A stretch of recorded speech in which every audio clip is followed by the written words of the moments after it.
All right. Looks like we are live. What's good, everyone? OJ here. Welcome back to the stream. I hope all of you guys are having a great day. We had a nice little day off yesterday, but now we are back at it again with the white Nintendo Switch 2 that's not real. No, seriously, guys. What's up? Welcome to the stream. I hope you guys are all doing great. We're going to have a good stream today because we're going to be talking about everything that could be at the rumored Nintendo Direct in February. Nintendo February Direct Nintendo. February Nintendo Direct. We're going to be talking about that. We're going to be discussing the implosion of PlayStation. I guess we're probably going to have it titled tomorrow. But man, oh man, what is going on at Sony? Like another canceled live service game. We kind of discussed it a little bit. But it's like, it's crazy. It's kind of crazy to see what's happening there. We're going to discuss the Switch 2 news that went down today. So if you haven't been looking at some of the stuff, there's always new news, and new information that's popping up everywhere. So we're going to talk about that. We're going to discuss just even more. It's going to be a great show tonight. It's going to be a good show. So I'm looking forward to talking to you guys about a variety of different things. Make sure you hit that like button. If you have not hit that like button, hit that like button. Let them know that we are streaming. I'd really appreciate that if you do. And let's get into the shout outs. So if you're here in the chat and you want me to say what up, make sure you say what up or just type in the chat. I'll say hi to everybody here. Even the people that are upset for some reason, because we always get people that are upset about something. So that's okay. All right, let's start out here. Dior. What's up, Dior? Welcome. Boo boo, boo boo. Kind of like boo boo boo boo boo boo boo boo boo boo boo boo boo boo. What's up, Dior? Welcome to the stream. Always here first, like always. Well, Dior is like first rate is like you know, Steph Curry at the free throw line. It's like almost 100%, not quite, but it's like almost 100%. Bradley Tucker is here. What's up, Party Man Kurt? Bradley Tucker again. Sorry, I said it twice. Huddy is here. What's up, Huddy? Exalted Donut. Jacob Dressback. What's up, howdy? Retromania, brother. Let's see here. Monado Mario. Juan DBZ. Chris Shiner Dog, what's up? Checking in from Arizona. Shout outs to Arizona. Shout outs to my man Chris. Mimi Super Teeny. Cool name, I guess. I don't know. It might be a cool name. I'm not sure if it is or not. Elias. What's up, Elias? Welcome back. Flydius McCormick. Just another on a purple, orange, green, gray Switch 2. I want a neon purple, orange, green, gray Switch 2. You're probably not going to get that. D Money, it's your boy Ralphie. What's up, man? Welcome. Jacob Dressback, just working. You know the usual. Exactly. Life will change. What is good? Welcome. What is good? Party Man Cart. Marcel Wade, Reptile. I fail to see what there is to be upset about. It was a joke, but yeah, I agree with you though. I do agree with you. Future Millionaire. What's up, Future Millionaire? Adam says, hey, what's up, man? Just a long time viewer, and you are awesome. No, you're awesome. Thank you for coming out to the stream today, Adam. Appreciate you. Thanks for being a long-time viewer. Oh, it's fun if you're way over 20. Okay, well, sure. I guess we can start it and leave it right there. Let's see here. Scott Wolford with the 24 months becoming the Pure Eye. Dropping them on Pure Eyes. Let's go. Thank you so much, Scott Wolford with 24 months. Joan and Tier. Hello, I'm getting a free TV from Telly. If you heard anything about that, I have not heard anything about that, but I'm glad that you're getting a free TV. And I'm glad that you're 24 months here in the Elite Ninja Village. The Great Wah. What's up, man? Welcome to the stream. Future Millionaire with the gifted membership. First gift of the stream. You are now the top gift ninja. Anybody has one or more gifts, you can type or pass it, my man. Future Millionaire. Thank you for the gifted membership. And Raja Singh. Old school, Raja Singh with the gifted membership from Future Millionaire. Thank you so much. Future Millionaire. Thank you for the gifted membership. Appreciate that, like always, brother. 2 on the combo board. Full combo effects. Rewards are in play. Let's see here. Retro Video Gamer. What is happening? Hey, whoa. No political comments. No politics in the stream, Retro Gamer. But thank you. I appreciate you being here. No politics. Let's see here. I am excited to talk. Excited for the Switch 2. I want Elden Ring on the console. I'm addicted to that game. You are still addicted.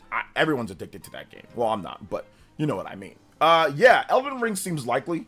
because if you looked at Nintendo's strengthening partnership from software was on there. So I mean, it's either Elden Ring or it's like older Dark Souls games. I mean, it's something from them, but I'm guessing they wouldn't waste their time with Dark Souls 2 and 3 unless it was coming in a collection and we're getting Elden Ring. But I'm guessing that from software, you know, strengthening relationship, third party, whatever. I'm guessing that was Elden Ring.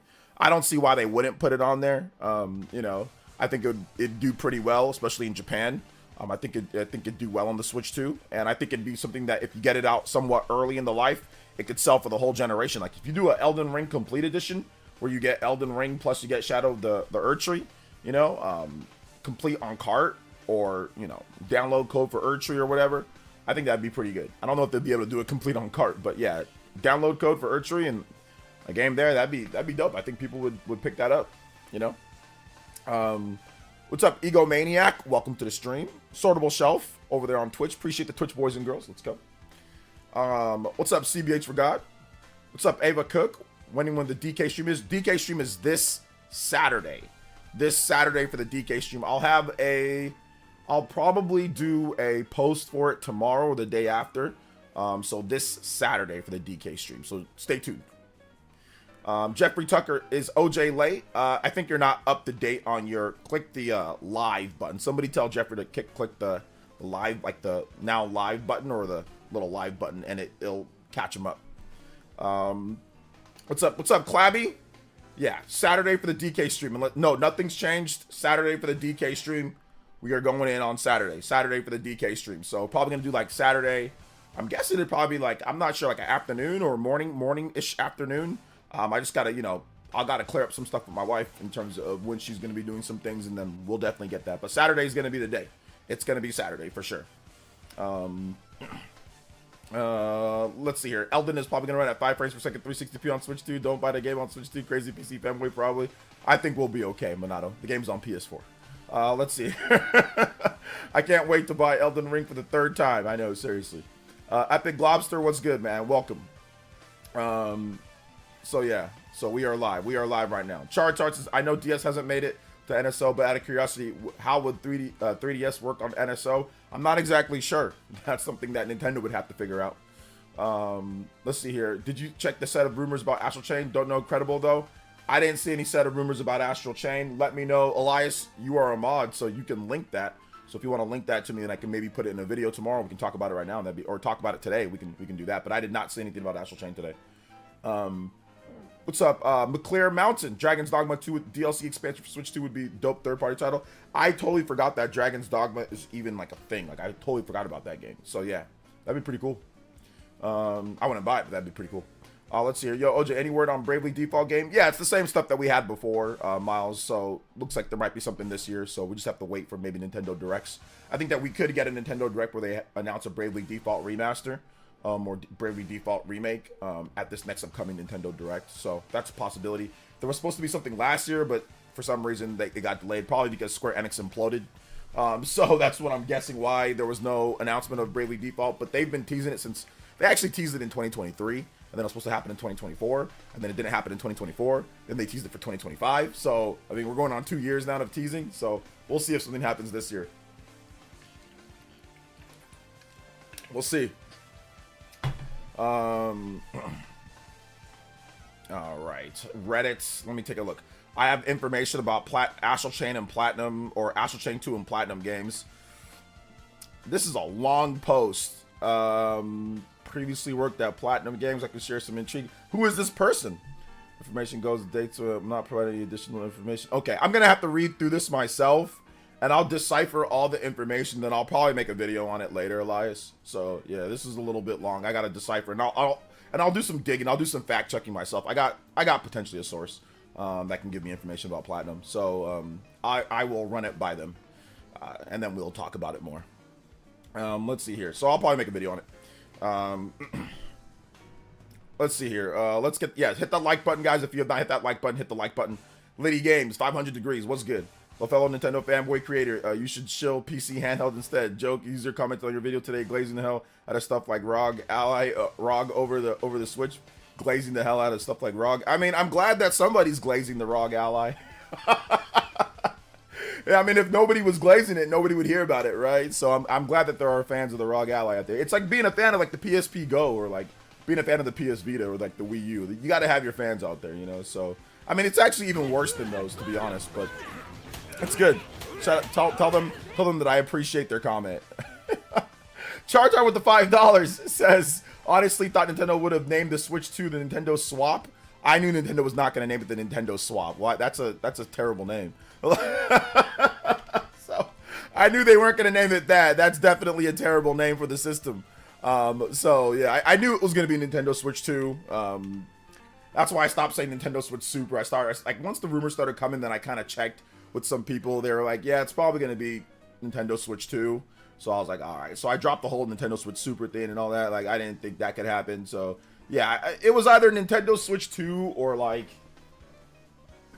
it wasn't going to be anything else outside of Nintendo Switch 2, to be honest. Like, I don't think there was going to be anything that, I mean, there might have been some internal names, like Advance, or it would have been something very clear, right? Like, it would have been something very, very, very clear. That it was an upgrade, but it's hard to do that without getting morons confused. You know what I'm saying? So and like you have to moron proof your system. So and that's very hard to do in today's day. So thank you so much, Chartar. Thank you for the $5. I appreciate that. 7 on the board for the combo count. We are humming along to that first overclock at 15. OJ trying to slim down to one console gaming. I have all 3 current consoles. Dreading PC thoughts. Wherever you're at the most, play there. That's all you got to do. Whatever games you like the most or wherever you're at the most, play there.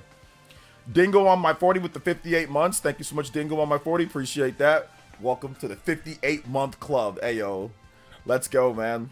How did glazing suddenly become a phrase and why so many adults saying it? It's probably something from like hip hop or something from somebody said it from there or some type of culture thing. Like, I don't know, like a streamer like Kai Cenat or something like that. I don't know, or Speed. I'm not sure. Somebody from like hip hop or somebody from like culture said it, and then everybody just started copying them. Kind of like Riz, Kai started that. So I think it's just probably something from there. I don't know. I don't ever look into any of that stuff.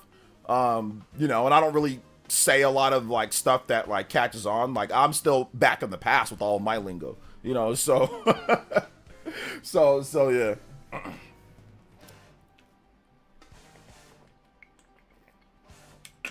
Okay, what if this is just Nintendo Switch Pro? LOL. I know. What if it is? What's up, Projo? Welcome to the stream. Let's see here.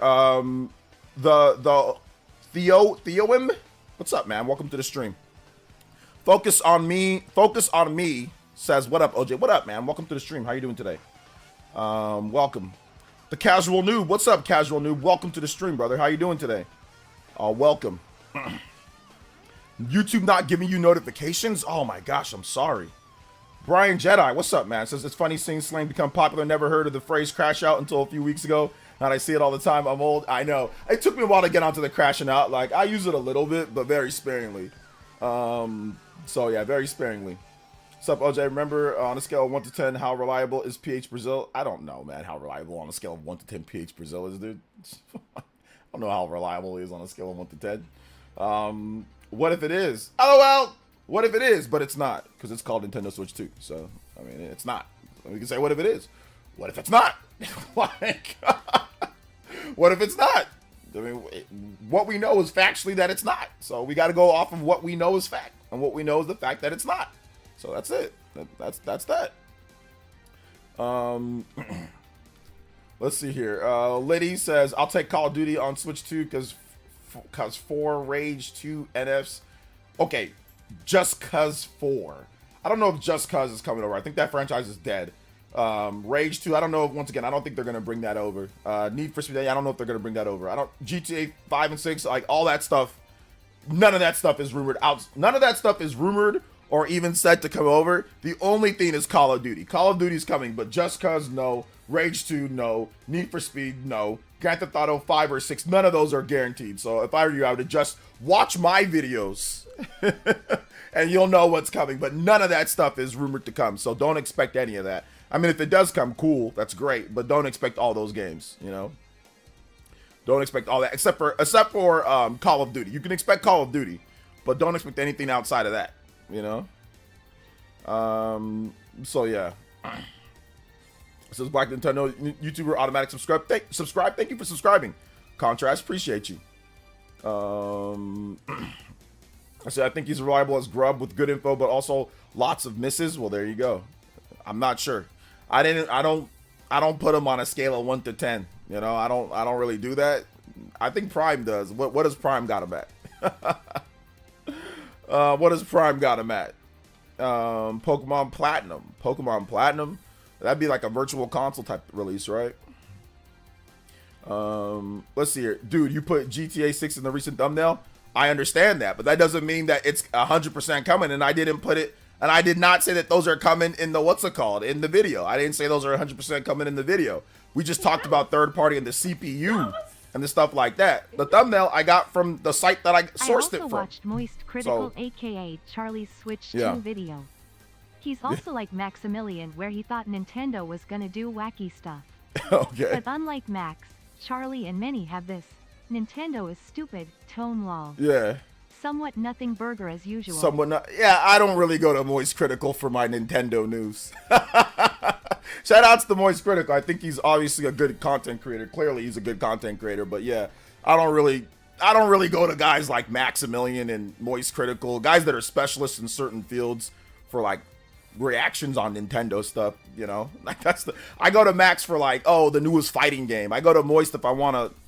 Actually, I never go to Moist Critical for anything, but I mean, if I did, it would be for like, I don't know, him talking about something else outside of video gaming. You know, his voice is so boring, I'll fall asleep if I stay too long. But yeah, I don't really go to these guys for their opinions on that, but they're definitely allowed to have their opinion for sure, 100%. Shout outs to Monado. Thank you for the $3, bro. Appreciate that. What's Atlas giving us in 2025? I'm not sure what Atlas has up their sleeves for 2025. I think oh gosh, what's his name? David Cash. There you go. David Cash, JRPGs. He did a video about Atlas. I haven't watched that yet though, but I mean, I'm gonna watch that David Cash video to see what he's got to say for Atlas in 2025. But we'll see. There's going to be something, though. Apparently, they were hyping up something for 2025. So, I mean, maybe a remaster, maybe a remake of, like, SMT4 Final. Maybe that's in the wings. Maybe something else like Devil Survivor, Devil Summoner, something like that. Like, maybe the announcement of Persona 6. Persona 6 could be an announcement this year. And then maybe launch next year. Or maybe even an announcement this year and launch this year. Who knows? So, Persona 6 is definitely a possibility as well. Yeah. Hope games look better on 4K screen where the Switch has issues, in my opinion, at 60 frames per second. I mean, I'm pretty sure it'll look better. The system's stronger, so it should look better, Samuel. We don't get Nintendo news from PS and PC fanboys. I mean, I'm not even going to sit there and call them PS or PC fanboys. You know what I'm saying? But no, I don't get my news from people who don't really know much about Nintendo. Just, I mean, like, everybody thinks that they're an expert because they've played Nintendo games over the years, but it's more than like in terms of talking about strategy and announcements and things like that. I'm not trying to say that some people are better than others when it comes to that, but some people do know more than others. You know, like I don't know as much about Xbox. I'm very, you know, I say that I don't know as much about PlayStation when it comes to, you know, certain aspects of them. I know a lot about Nintendo, so I talk about it a lot, you know, but I'm not going to sit here and act like I know every single thing. I'll just talk about, you know, stuff that I think I don't like this or that, you know, but some of these guys actually try to act like they know everything, like they know everything about the business, and they don't. I mean, they don't. They just want to jump on the view train when it's time to get views. Not saying that these two, like Max and, you know, Moist did, but like let's be real. Like I mean, Max is definitely a gamer. He likes Nintendo. Blah blah blah. He's been around, but Moist he doesn't care. I think he's just doing it just for people to. Just to, not for views because he doesn't need it, but just, you know, for whatever, issues and giggles. I don't think he actually cares one way or another. Let's see here. Hey, what's up, Mike Odyssey? Welcome. Let's talk about Kamiya's tweet bashing the leakers. He praises Kamiya doing it. He still kind of bickers about Kamiya blocked people. Didn't bash Kamiya hard last time. I'm not sure, guys. I don't keep up with these guys and what they say about every single thing, Monado. So I don't know, bro. I don't know. I don't be keeping up with all these guys and what they're saying, especially Moist and Max. I don't keep up with them. So Max has me blocked on Twitter. Because there's some moron that said something to me first, I said something back, then Max blocked me like it was my problem. But whatever, you know what I'm saying? So I didn't say nothing mean to Max.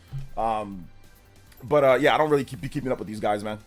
Let's see here. I don't be keeping up with them like that. Like, the only reason why I heard about the whole thing with Max was because somebody tweeted me, but I'm not sitting here watching all their stuff and saying, oh, they said this, oh, they said that. Like, I don't be doing that, Minato. Like, I don't waste my time doing all that. If I were you guys, I wouldn't waste your time doing that too. Let's see here. Taker with the $2 says, will we see Monolith's new IP at the April Direct? I hope so. That's a very good question. I hope that we do see Monolith Soft's new IP at the April Direct. I think it would be great if we did. I'm looking forward to potentially seeing what they're doing next. Boy said he needs games to run at 60 frames per second. Oh, why is that switch? Well, why the switch was dumb. Okay, that's what he said. Good for him. Happy for him. People put too much stock into what other content creators say. They do. I don't. Am I streaming the Xbox Direct tomorrow? I'm gonna try to stream it tomorrow. Yeah. I'm gonna try to stream it tomorrow. I don't know what time it's starting, but those Xbox Directs, they're boring, man. I'll keep it a buck. They're boring. Like they're not good. They're just like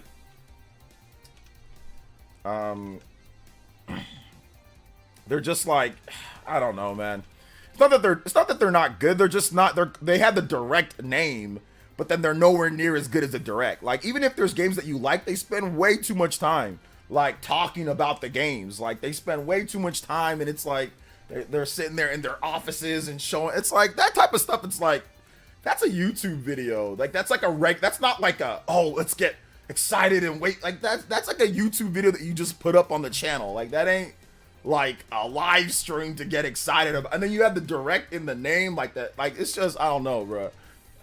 So I do like think just kind of like those are like, mez. But the games are usually good that they put in those, so I can't sit here and like act like they're not like at least like good, but yeah, it is what it is, so the Xbox Developer Direct, that's tomorrow at 1 o'clock, 1 p.m. PT. 1 p.m. PT, 1:30, 1 to 1:30. So I'm gonna try. I'm usually taking care of my boy at that time, so I'm gonna let my wife know, see if I can get some time to stream that. If not, whatever. Let's see here. OJ also made fun of his homeboy for girls on OnlyFans. I made fun of my who's my homeboy, first of all? Who's that? True, man, but it's been a while since people bickered on Nintendo console switch to a lot of sway. Yeah, I don't really care, Minato. Like, I ain't really too worried. So yeah. Imagine if Xbox gets marketing rights for Persona 6 like they did with Metaphor. They might. I mean, and if they do, then they do. It is what it is. So, Xbox Directs are like if PC did a Direct. Yeah, they're just like boring. They're just like the way that they're structured are boring. Like, because like you gotta sit there and sit through them talking about stuff and like look about all that thing they put. Like, for example, look at all that stuff that they put into Visions of Mana. Right? They had Visions of Mana at the Xbox Direct. Bro, nobody. By the way, I got sales numbers for Visions of Mana. I'm not gonna say them. But I got sales numbers, and I got splits, and literally not a single person bought the game on Xbox. Square Enix isn't gonna announce it, but I found them. I got them. Okay, I went through a search. I got them, and not a single person bought the game. So it's like stuff like that. It's like, what was it even there for? Like, it's just not a single person on Xbox bought the game. Like, not a single person. Like, literally, like 0 people. It was like 2 people. It was like Phil Spencer and like, I don't know, like an intern. But not a single person bought the game on Xbox, bro. Like, and they'll do stuff like, oh, look at this. It's such a, what was this for? Like, nobody bought the game on the system. So, I get it. It's marketing. It's more marketing, more advertising. Like, I don't think that they shouldn't. If you can get Persona or if you can get, or JRPG or whatever to show to your audience to see if they'll play it, that's fine. But man, like, it's crazy. It's crazy how like they had that there and like literally nobody cared. Let's see here. I mean, at this point, I don't know. I mean, Visions of Mana could definitely come to Switch 2, but like the damage is already done. Like, the damage is done, but it's everybody's fault. It's Square Enix's fault. It's NetEase's fault. It's Nintendo's fault for not having the system out in time. Like, it's everybody's fault that game flops. And I'm not saying that anybody should be like punished or anything like that. So, but it's like just a variety of, you know, it's just a whole mix of just bad timing. Just bad timing. If they would have waited 1 year, got it out this year, advertised it in that type of way, coming to Switch 2, coming to everything, and advertised it in that way, I think it probably could have done better, but the writing might have already been on the wall. So, I mean, I don't think there's anybody to really, like, blame, you know? It's one of those things that it is what it is, you know? Like, it is what it is. Let's see, come on, it should be at least 50 people. Yeah, 50. Maybe add a couple zeros to that, but I mean, like, yeah, maybe add a couple zeros, maybe a couple, yeah, a couple. 2 to 3 zeros. I don't know how many zeros you should add. Oh, let me just say that. I don't know how many zeros you should add, but you should maybe add a few zeros to that. And then maybe you're on track. Maybe a few. Maybe a couple, maybe a few, maybe a certain amount. But definitely don't add too many zeros to that. Don't add too many zeros to that or you're in trouble. Quick question, OJ. You think Sparking Zero will come to Switch 2? I think it's possible. Wait, how's Nintendo's fault? Square Enix couldn't wait? It's Nintendo's fault because they took so long to get their system out. So it's also their fault. They took so long. That would be the system that they'd obviously want to have it on. Like, let's just say the Switch 2 track was... Let's just say everything moved a bit faster, right? 2023, we got all the different whatever. And then 2024, early 2024, that's when Nintendo announced it, right? And then, like, let's just say it was launching that summer. That's when Visions of Mana launched. I think they wanted Switch 2 to be out summer. And I think that they probably pushed that game as far as they could push it to see if Switch 2 could be in the mix. You know, but they just decided it's not coming anytime, you know, and we need to get this game out. And once again, the writing was kind of already on the wall. It looked like NetEase was going to, like, you know, Oka Studios was going to crumble because nobody was pre-ordering the game, right? Like, the game was, even, like, on PlayStation, Trials of Mana did fantastic on PlayStation, especially in Japan. I think it outsold the Switch version at first, or it was close to it, right? So Trials of Mana, that's the remake of Seiken Densetsu 3. So you remember that remake that they announced at E3 2019? That did exceptionally well on PlayStation. So I think they were thinking, hey, we can have, like, people will buy the game on PlayStation. Like, it's on PS4, it's on PS5, we're set, right? Because Trials of Mana did very good on PlayStation. It did good. And then the sales came out and then nobody bought it on PlayStation. Nobody bought it on, well, not that nobody bought it, but it severely underperformed compared to Trials of Mana, which once again, it sucks because it's a new game versus a remake, but the remake is held as legendary in Japanese fans' eyes and in many Americans or Western gamers' eyes because we never got the game originally, right? So that game's regarded as, oh my god, this is such an incredible game, right? Like, if you remake the original Secret of Mana, not that crappy remake that they did, but a really good remake, that game would also outperform Visions of Mana on the PlayStation and probably Nintendo as well. So people just like the old stuff. Like, is there a path forward for new Mana? I don't know after this. Even with Nintendo Switch 2, I don't know if there's a path if you can't sell a new game to the people. And, like, they both reviewed around the same. Visions of Mana and Trials of Mana are both reviewed. It's not like Trials of Mana reviewed way higher than Visions of Mana. It didn't. I think, what was Trials? Trials of Mana was... Trials of Mana... I think it's higher, but it's not much. Yeah,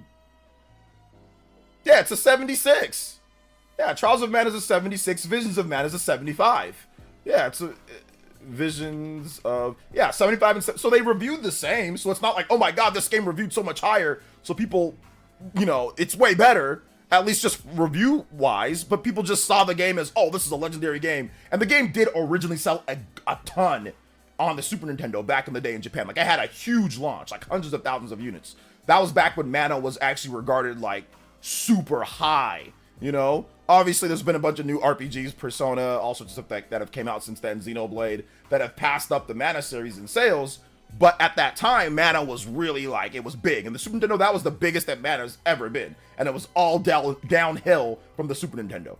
But at the same time, it's like, you can't even, you got a brand new game that's really good, looks great, and you can't even sell that like a fraction of what you sold on a remake. So I think that's the problem that we're seeing here, you know? Let's see. What's your best advice for Switch 2 pre-order? April 2nd, Nintendo Direct.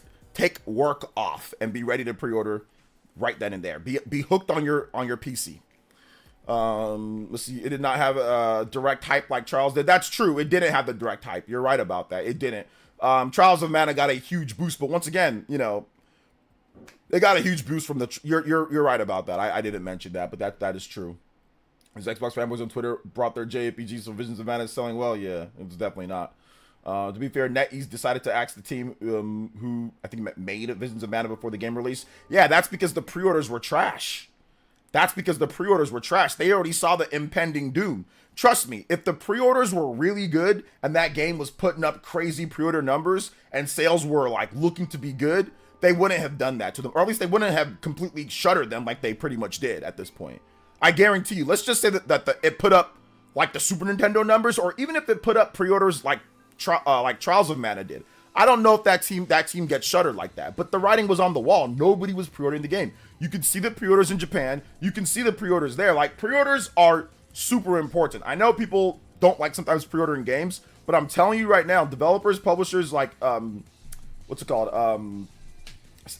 Cecilia talked about this. Pre-orders are so important. And the fact that nobody pre-ordered the game, and it showed on day one when the game launched, nobody bought the game in Japan. Because there was no pre-orders. This game sold like what, 30-something thousand physical, probably another maybe 10,000 digital. It flopped. And in America, nobody bought the game. Nobody bought the game on Xbox. Nobody bought the game on PlayStation. Nobody bought the game on PC.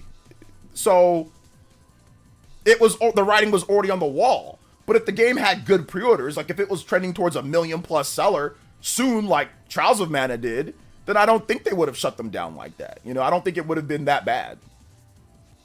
Trials was a banger on Direct with the hero and banjos. Astral Chain, Tears of the Kingdom of Nuts got lots of replays and attention. That's true. PS4 scene was not dead. That's true. That's true. You're right about that. That's all good analysis as well. So yeah. But Trials of Mana was announced at the E3. Yeah, you guys are all saying that, and I agree.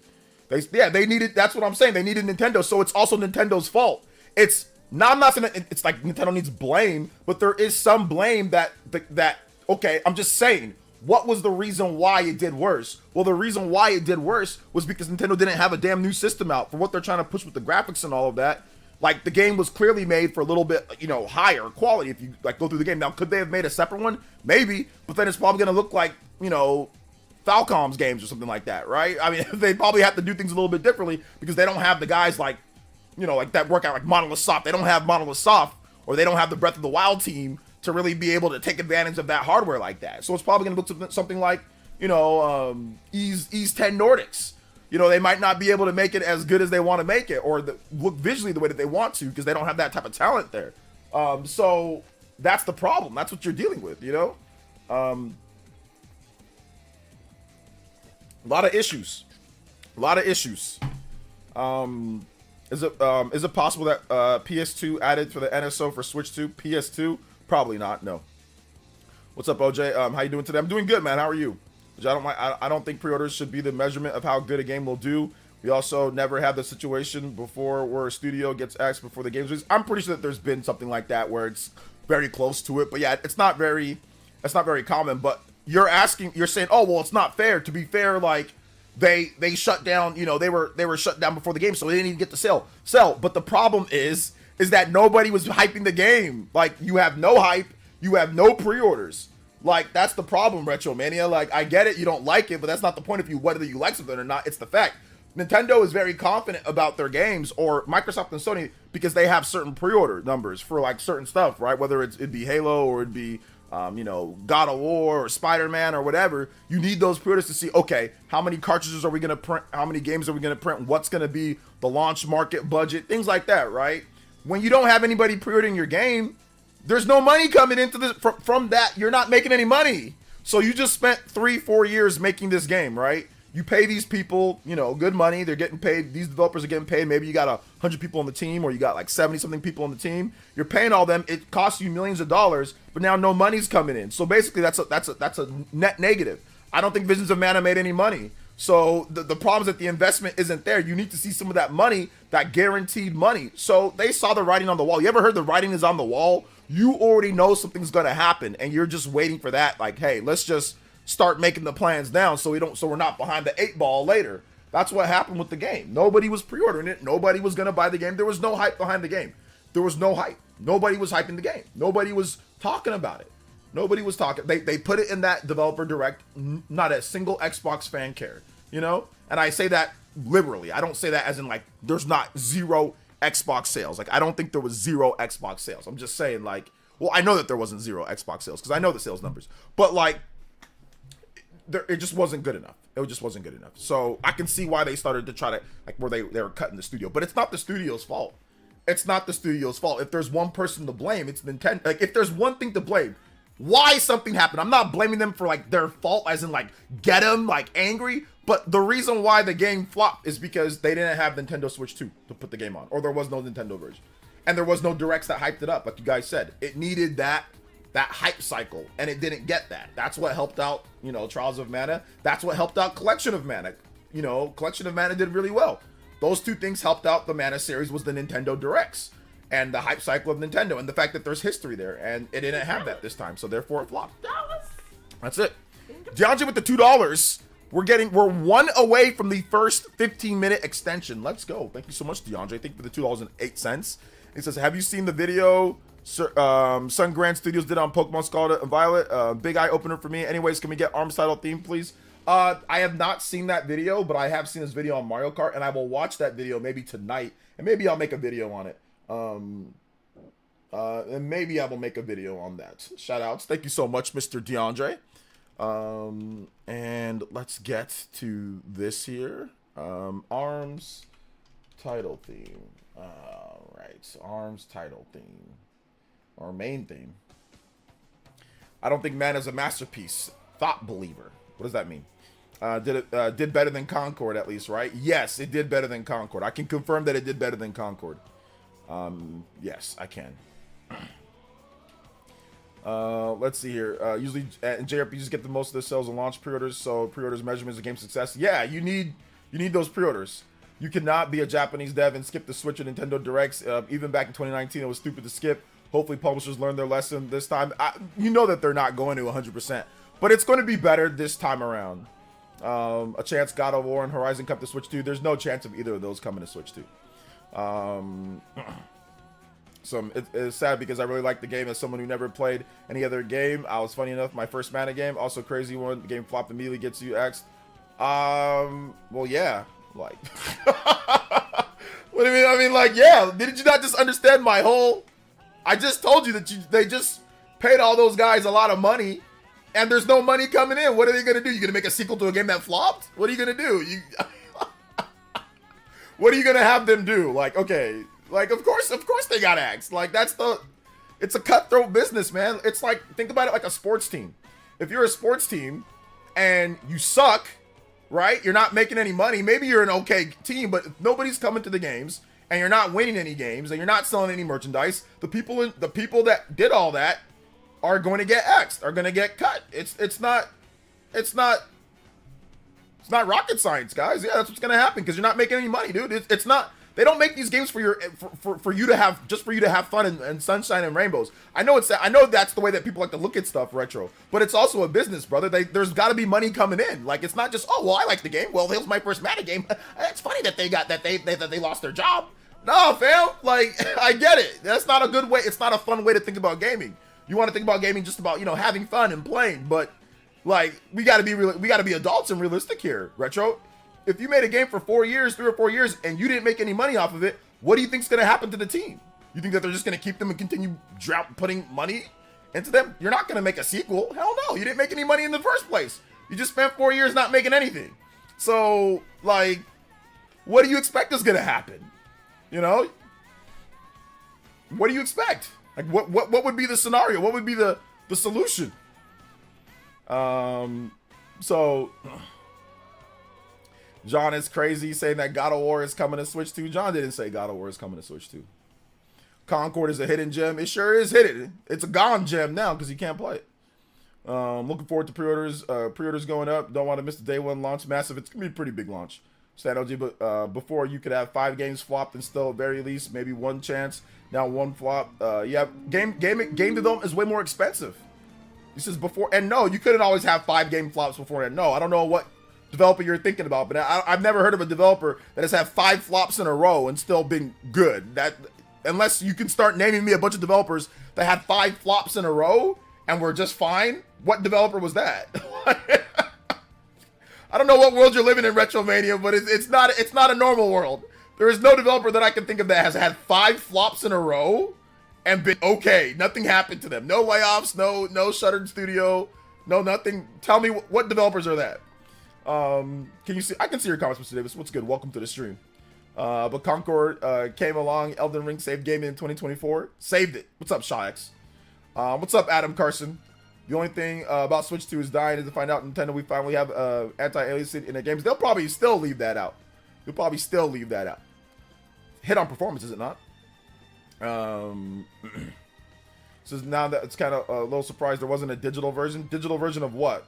There's a Visions of Mana? There's definitely a digital version of Visions of Mana if that's the game that you're talking about. They absolutely have a digital version. There's no way that they don't. There's only physical? No way. Now that you think about, kind of surprised that there wasn't a digital version of Switch 2. Why are you surprised? Nintendo never gave any inclination that they wanted to do an all-digital version of Switch 2. They said literally the exact opposite. So why would they make an all-digital version for what? What's the point? Nintendo never went in that direction in the first place. They never made an all-digital system before. They never said that they want to go all-digital.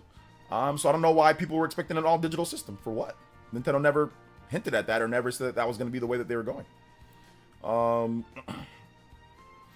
Fire Emblem 4 Direct for February. Yes, give me your February Direct predictions. Let's hear those. To make money from suckers. What's the point, though? What's the point right now of doing that? And what's the point of having an all-digital system? If you can have an all-digital system. If somebody wants all-digital, the Switch can be all-digital. If somebody wants to have the option for physical, they can have the option for physical. You can sell them both. You can make more money, double dipping. Somebody who only has a digital system won't buy anything physical. You lose money. It's a backwards logic. It's a short-sighted logic. The best option is to give consumers the ability to do both. Because then this game's discounted. Maybe I already bought it digital, but I like the packaging, whatever. I want to get like a physical statue or whatever the case is. Like, it's not a good idea to do all digital. It's never been a good idea to do all digital for consoles. PC, yeah, because that's how PC is. But not for consoles, no. I mean, new leadership could change things. New leadership even said that they're in the business of keeping everything having physical games, that we want to sell. Like, they said that before, and Furukawa literally said that before we got this information on Switch 2. You don't watch all my videos, but that's okay. You missed it. I'll let you guys know what happened. Furukawa, they were asked about all digital and are you going to start doing, less physical? They said, no, we want to be able to sell people, we want to maximize sales, physical and digital. That's what they said. So Furukawa said that from a year ago or so, said that they want to maximize sales. You can't maximize sales if you cut people off from having physical sales.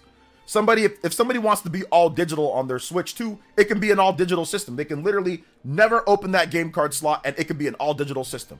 But it can also be all physical system if they want it to be all physical, right? You can do what you want. That's maximizing sales. I've bought games twice. I've bought games digital and I've bought games physical.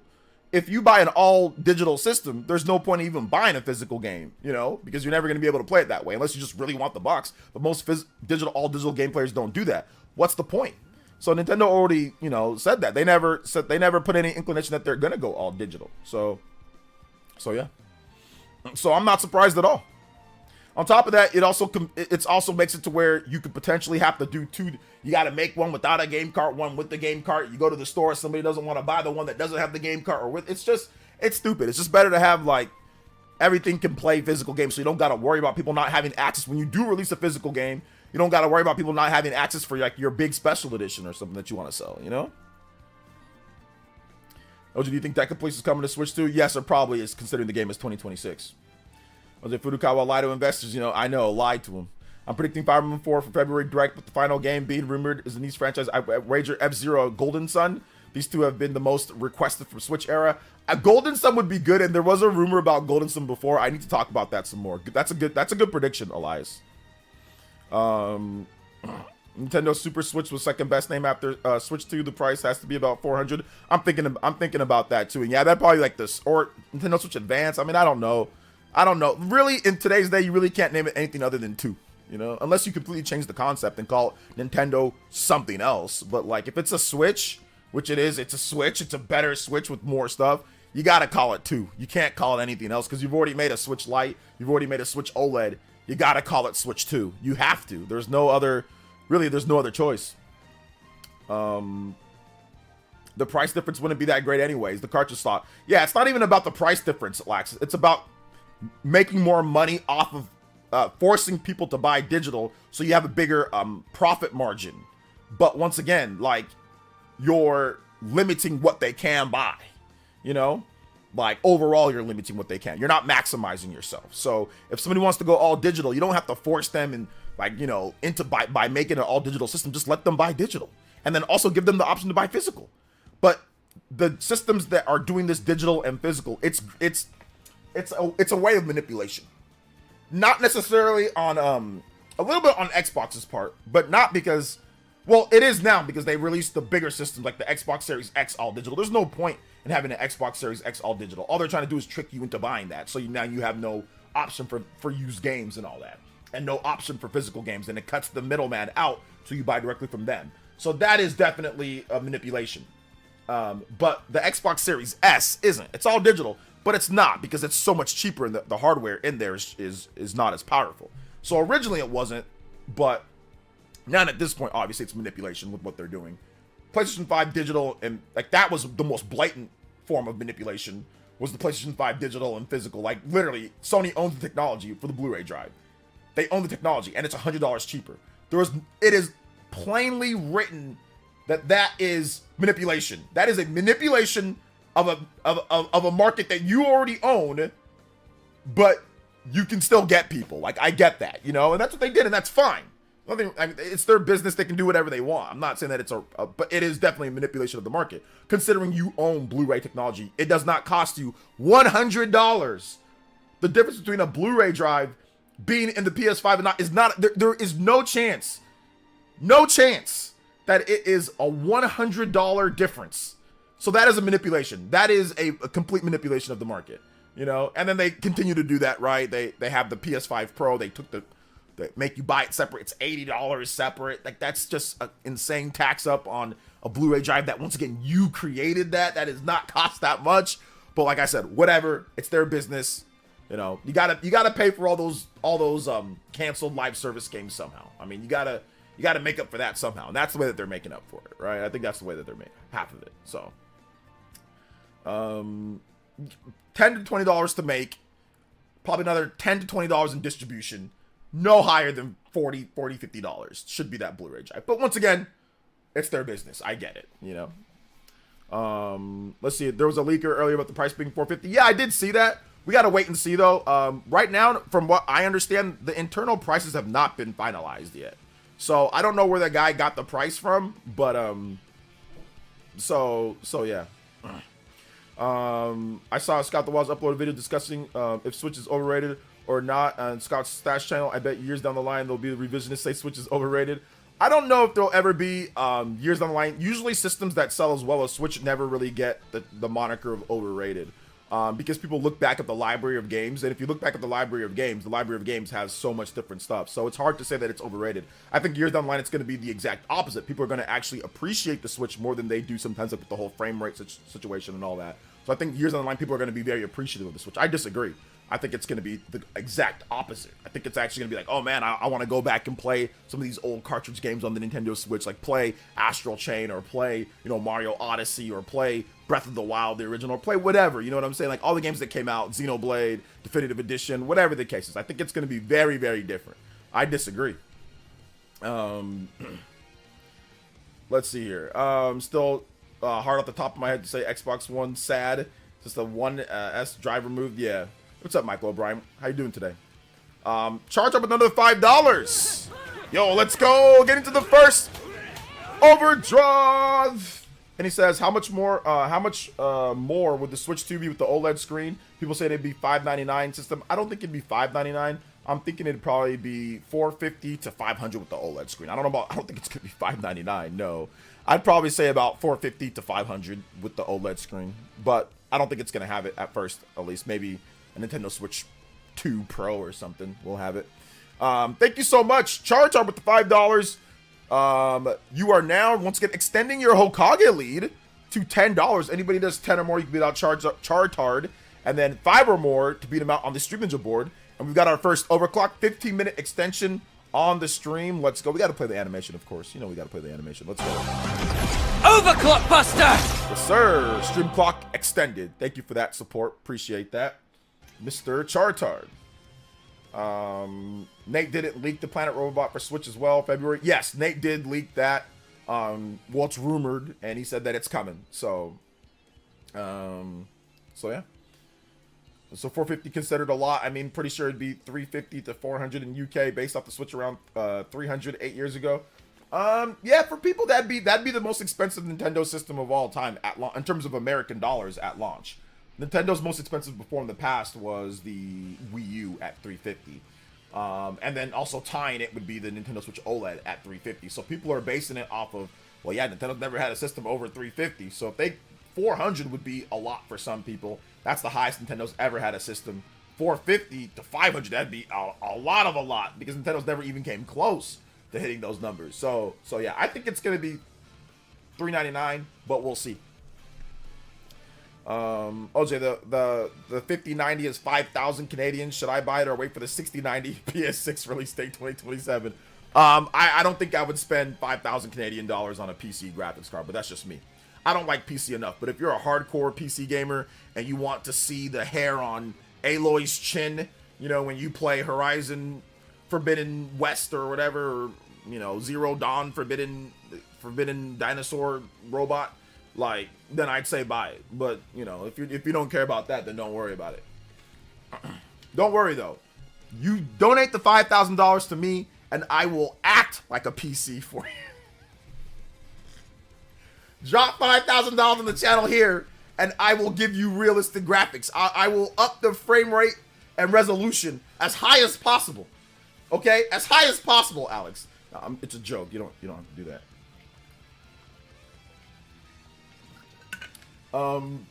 Shout outs to Vatset. What's up, Vatset? Welcome to the stream, brother. Switch 2 Lite later would be dope. Yeah, I think that they're gonna do a Switch 2 Lite later. I think they are gonna make a Switch 2 Lite that's like maybe the size of like the Switch version 1.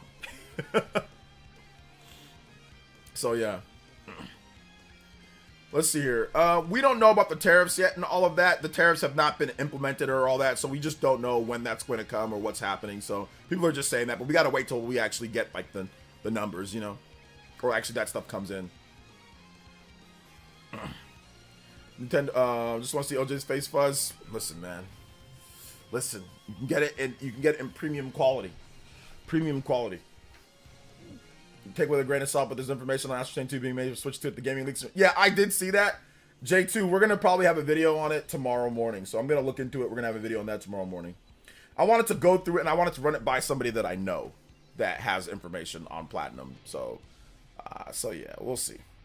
Bro, what are you talking about? Oh, PS5 is worth it. Just like Nick said, plop your old PS5 disc drive into PS5 Pro, problem solved. I don't think you can even do that, can you? The N64 was over 380 at launch, adjusted for inflation. 399 would be in line historically. Well, yeah, we're talking about before. We're not adjusting anything for inflation. We're just talking about original price at the time and comparing it. But yes, inflation, clearly things, if you start putting in inflation, things definitely change. Will Xenoblade ever reach the heights of popularity of FF, Tales, or Persona, Dragon Quest? Based on where you're looking at, it might already be at the heights of Final Fantasy. I don't know if Final Fantasy VII Rebirth outsold Xenoblade Chronicles 2. I'm not sure if it did. I'm not even sure if it did Xenoblade Chronicles 3 either. But I know what you mean, though. I mean, like, you mean like the heights in terms of like movies and pop culture. Probably never that high. No, probably never that high. Let's see. Also, please, Theme X. I got you, man. Theme X.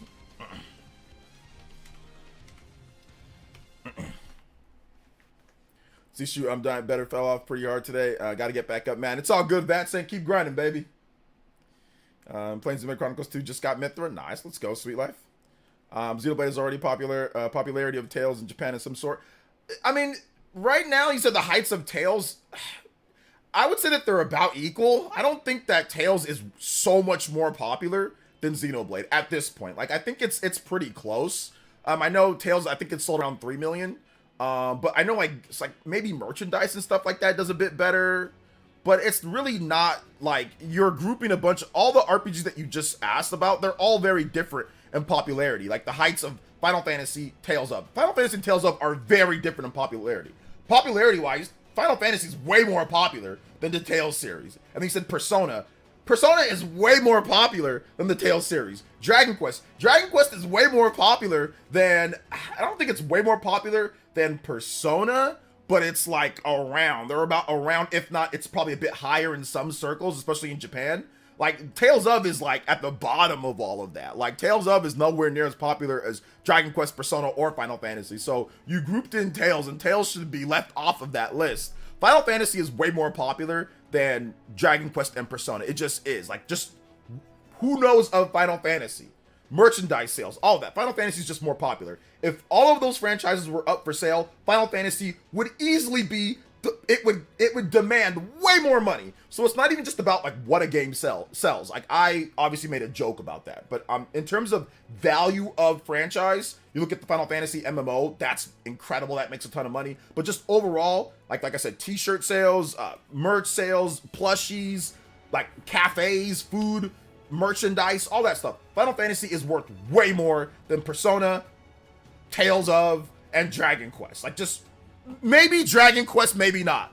Like, Dragon Quest can be worth more in some, like, Japan, right? Like, you can make a ton of money off of Dragon Quest in Japan, like, so much money. But I would say that Final Fantasy, if I had to, you know, gun to my head or whatever, what's the most valuable or who would go for the most money at open auction, Final Fantasy would go for the most money. That's the most popular. I don't think it's close. Except for maybe, in some circumstances, Dragon Quest. In some circumstances. But Tales of is not near the popularity. And Persona is just not quite there either. Persona is not either. It's not close. Yeah, Asia Dragon, exactly. Asia Dragon Quest. But the thing about it is, like, Dragon Quest 11 did so well here in the West. You know, so that's why I say, not so sure. But Final Fantasy has the historic, like, worldwide brand appeal. If Final Fantasy VII Remake was a traditional Final Fantasy remake that improved upon the original and added context to the story and was self-contained and was launched on all systems and came out that way, then a Switch 2 version was 100% guaranteed, and that's what the game was, the game would have sold like 15, 20 million copies. Like, I think the game would have done incredible. But the way that they botched it, and it makes Final Fantasy look weaker than it actually is. That's the problem. It makes Final Fantasy look way weaker than it actually is, because we saw what happens when people are excited or hyped about a certain Final Fantasy. Final Fantasy 15, that sold what, 10 million, 15 million? It sold crazy. It sold so that's the potential of Final Fantasy. This situation with Final Fantasy VII Remake and Final Fantasy 16, that's like when you fall off. It's like the Wii U. The Wii U is not the potential of Nintendo. The potential of Nintendo is DS, is Switch, is Wii. That's the highs. Nintendo can be a 100 million seller, you know? That's the real potential. But when you mess up, yeah, it can be low. It can be low, even when you got good stuff. There's good stuff in FF7 Remake and Rebirth and 16. But it didn't reach its potential because there was some issues. Like, there were some issues, right? So I think that's where Final Fantasy's at right now. Like, it could have been a lot better, but they messed up. They messed up on a few different things. And it's not their fault. Well, it is their fault. But it's not like, it's like hindsight's 2020. I'm playing Monday morning quarterback. But I will be honest, my brother told me he doesn't like this. Like, he said from the beginning, he looked at it and he was like, well, I don't like this. Where's my Final Fantasy VII? And he said, I'm not buying this. My brother told me that well before. And he said, I'm not buying this. And he's like, I don't think people are going to buy this. That's what he said. Now, we were wrong a little bit about FF7 Remake, because FF7 Remake sold really well. But I think a lot of people who bought FF7 Remake thought it was actually going to be a remake of FF7. Thought it was actually going to be this FF7 that they knew and loved, and they just bought it just because. You know, and I know it's hard to think that, but I think that there was definitely people that did that, and then after, they're like, what the hell is this? And then Rebirth came out, they're like, I'm good. This isn't Final Fantasy VII, you know? So I think that's, because like the game reviewed well, it's a good game, you know? So I think that's what happened there. They made a mistake, and that's okay. Super Christian Me with the dollar dono, it says, we don't appreciate your jokes, OJ. They offend, they're offensive to us PC gamers. I'm literally wounded. Thank you for the dollar dono. I'll try to not offend you guys in the future. Brother, we do know why FF15 sold that. It was given for $10 to $15. But even it sold 5 million units on day one, though. That's the thing. Even at 60, it sold 5 million units. So even with that, it outsold all the games that we have right now, right? The most recent ones. So I know, and you're right about that. But even day one, that game sold 5 million. So you can't fault that. You can't make excuses for that. Shout outs to Taker. This is also Teraflop for life. Shout outs, Super Christian Me World. Hit that like button, guys. Let's go. Taker with the $2 says, will HD 2D Chrono Trigger remake ever happen? I do think that we will see something from Chrono Trigger sometime soon, within the next year or two. I think so. Thank you for the $2, Mr. Taker. I do believe Xenoblade series have FF7 Rebirth graphics. Xenoblade series might reach FF popularity. Nah, I don't think so. I don't think graphics are all of a sudden gonna make it as popular as Final Fantasy. I don't think so. Final Fantasy is popular because there's pop culture, like Final Fantasy. Like it's history and there's pop culture and there's other things that make Final Fantasy very popular. It's not just graphics.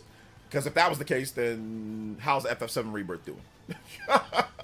And that's not what made Final Fantasy popular. It wasn't because the graphics were good. That's not what made Final Fantasy great. There was a lot of things, that historic first 3D big RPG. I mean, yeah, there was graphics, but it wasn't like the graphics were like the greatest thing ever. There was a lot of different aspects of what made Final Fantasy what made it. Like, you can't just say graphics make Final Fantasy great, and that's the reason why graphics. That's not it. You weren't around when Final Fantasy got popular in the first place. That's not the reason why it got popular in the first place. So that's not correct. Not correct.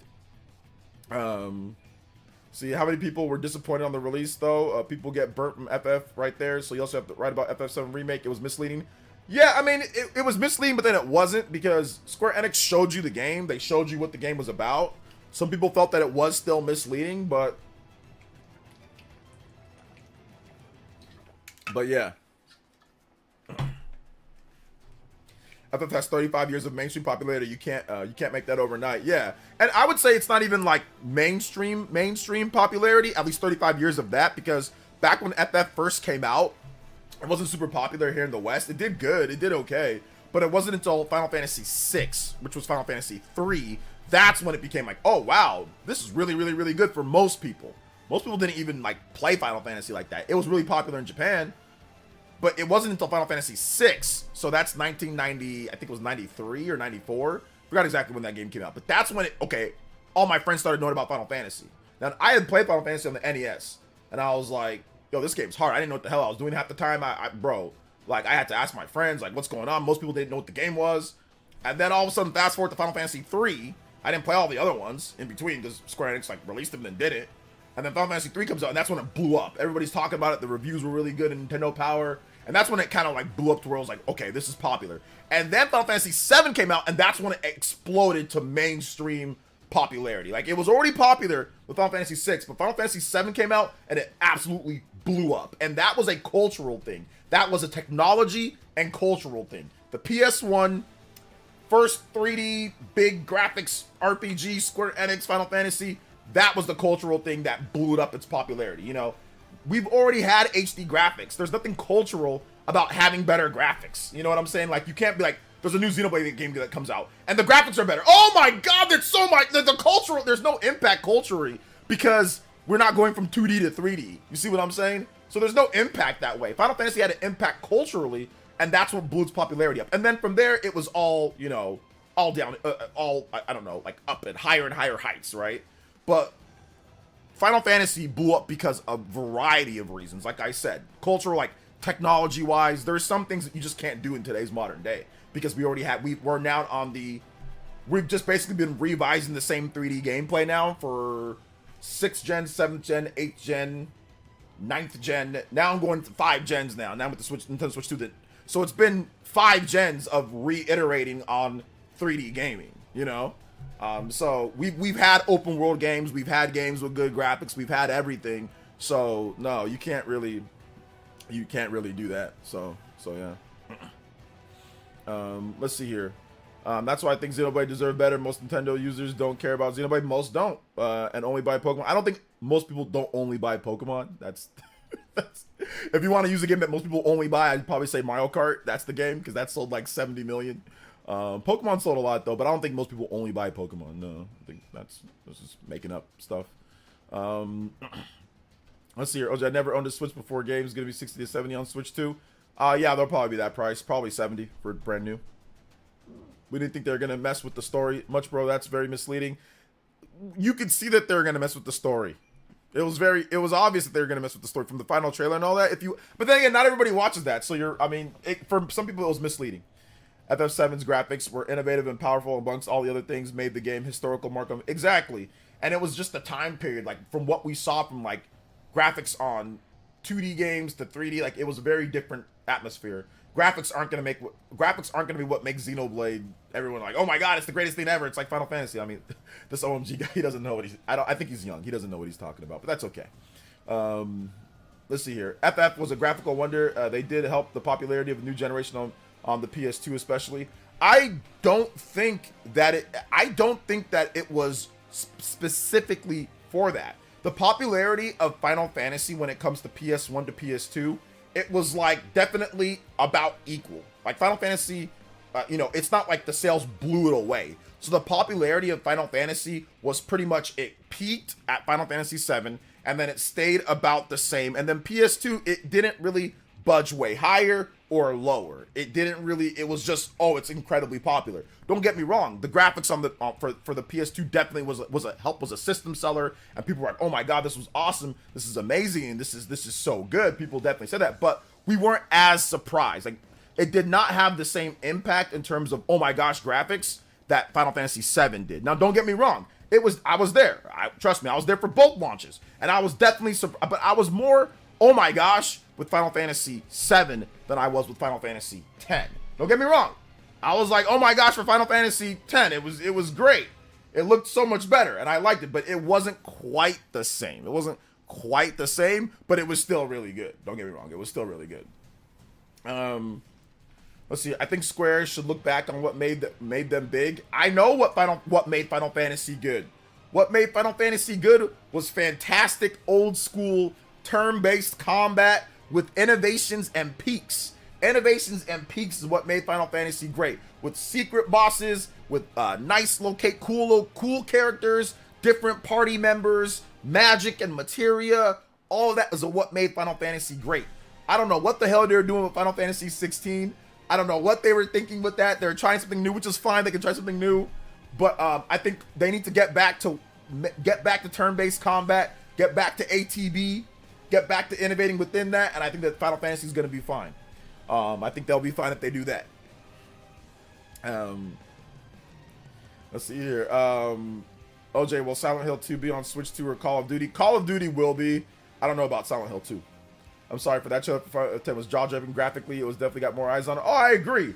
Once again, it was huge for it. I don't know if it had the same cultural impact of Final Fantasy VII because we were going from 2D to 3D. Final Fantasy PS1 to PS2, that was from 3D to 3D. You see what I'm saying? You're right. Definitely the impact was there, but we're going from 3D to better 3D. Going from 2D to 3D was a bigger eye-opener from 3D to 3D, from again 3D to another 3D. Now, don't get me wrong. There was a big eye-openers from like the Nintendo 64 to the GameCube. There was some like, oh my gosh, that looks incredible, whatever. Skies of Arcadia, whatever the case was, right? But we had already had 3D before. It was like, okay, it looks better. But going from 2D to 3D was a bigger impact for so many people. Bigger impact, just like because it's a whole different dimension, you know? Whereas going from 3D to better 3D, and it wanes. Now, don't get me wrong, that impact is bigger. I think the gap from PS1 to PS2 is bigger than maybe what we got from, like, let's say PS3 to PS4, or even PS4 to PS5, because the law of diminishing returns demands that. But at the same time, once again, going from 2D to 3D was crazy, right? Like going from like, I don't know if we're ever gonna have the same impact of like Mario 64, right? Going from Super Mario World to Mario 64 was wild. Going from Mario 64 to Mario Sunshine, it wasn't wild. It was like, oh yeah, Mario Sunshine looks way better. But it was like, okay, yeah, it's you know, I'm just talking about graphically, not the game itself, but just graphically. I'm like, oh yeah, it's way better. It looks so much better. It looks, the water and all that looks so cool. And then going from Mario Sunshine to Mario Galaxy was like, okay. And then going from Mario Galaxy to Mario Odyssey or Mario 3D World, that was like almost I don't know if it was up. I mean, the game was good, but it might have just been parallel, you know. And then 3D World to Mario Odyssey, that was like, okay, that's pretty good. But once again, we've already had 3D Mario. We've seen Mario in 3D for many, many decades now at this point, right? Like, so yeah, we'll see how this next Mario game, how the impact is on that too. So yeah. So the graphics do upsell the system, so it might get more eyes on Xenoblade because of what the mainstream usually cares about. Monster Hunter World mostly selling due to that at first. Yeah, maybe, but Monster Hunter was always more popular than Xenoblade when it comes to the sales of the game, even before graphics were a part of the equation. So I see what you're saying for sure, but it was already way better selling because of the gameplay. So yeah, like Monster Hunter on the 3DS and the PSP sold crazy amounts. So all they did was blow it up even further. Xenoblade ain't never sold more than Monster Hunter, you know? So you also have to factor that in. Like, I see what you're saying. It blew it up, but it was already a multi-million seller, like way more than what Xenoblade is. Like, it wasn't like, oh my God, okay, here's graphics now and it's selling to everybody and their mom. It's like the game already had really good sales even before that. Like, Monster Hunter on the 3DS sold great. Monster Hunter on the PSP, that's still one of the best sellers if I'm not correct. Monster Hunter 3rd portable, whatever. So yeah. I'm a PC and console gamer, both viable depending on what you want to do. Sometimes PC ports not very good. Worst thing that can happen, Square, they get merged with Enix.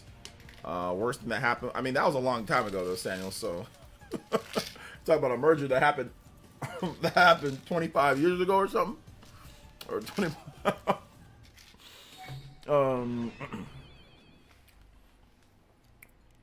Jerry with the subscription, thank you so much, Jerry. I appreciate that. You see, Monster did not go above 4 million max regardless. All right, let's take a look.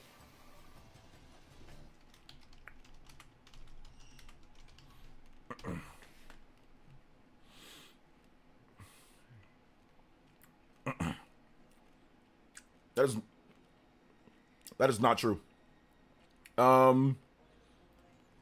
According to the wiki, Monster Hunter 4 sold 8 mil. Monster Hunter 3 sold 10. Unless this wiki's trash, Monster Hunter 2 sold 6.8. But you're right though. Monster Hunter World sold like 40 million or something like that, something crazy. Or like 30 million or whatever. So yeah.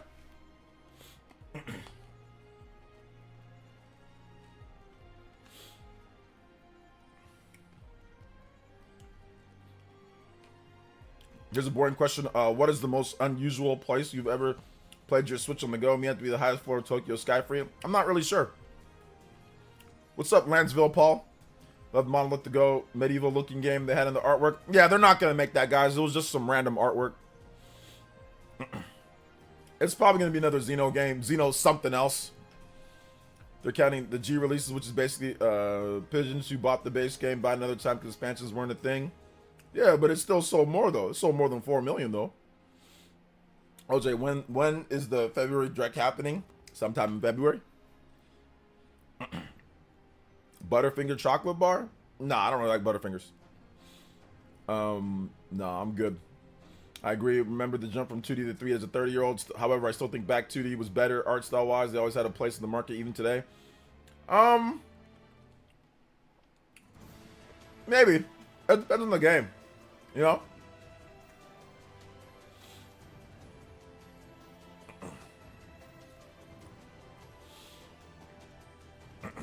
Depends on the game. Let's see here. What's up, Daryl Kelly? Welcome to the stream. How you doing today? Switch 2E. I would love to see Nintendo dev dip their toes in a turn-based RPG for the Switch. A turn-based RPG for the Switch. I wonder who can make something like that. Maybe Monolith Soft. Regarding price, I think Nintendo will try to keep the price low because Japan and the weak yen cannot see it above 450. Best case scenario would be 400. Yeah, 450 would not be low. That would be high. I mean, that would definitely be high. I think if at 450 USD, people would be like, that's a high price for it because a PS5 is, you know, is 400 for the PS5 digital. So yeah. So yeah. But 400 would probably be the best case scenario. Yeah, 400 would definitely be the best case scenario.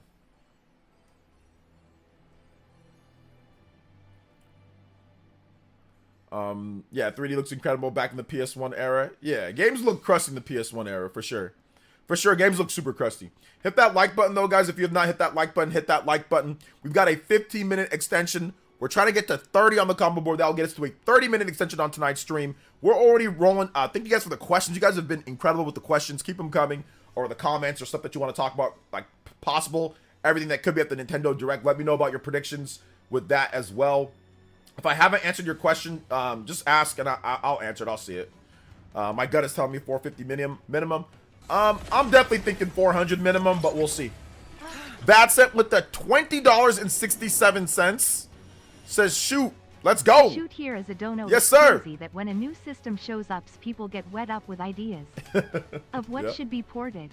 But the first party always takes priority over third parties' titles. Yes, that's true. Music request F-Zero GX Sand Ocean JoJo. I mean, J-O-O-O-J-O-O-O. JoJo. Yes, sir. That's it. I agree with everything that you said. Obviously getting cool ports is important. You know, but obviously Nintendo needs to make sure that they have their ducks in a row, ducks in a line.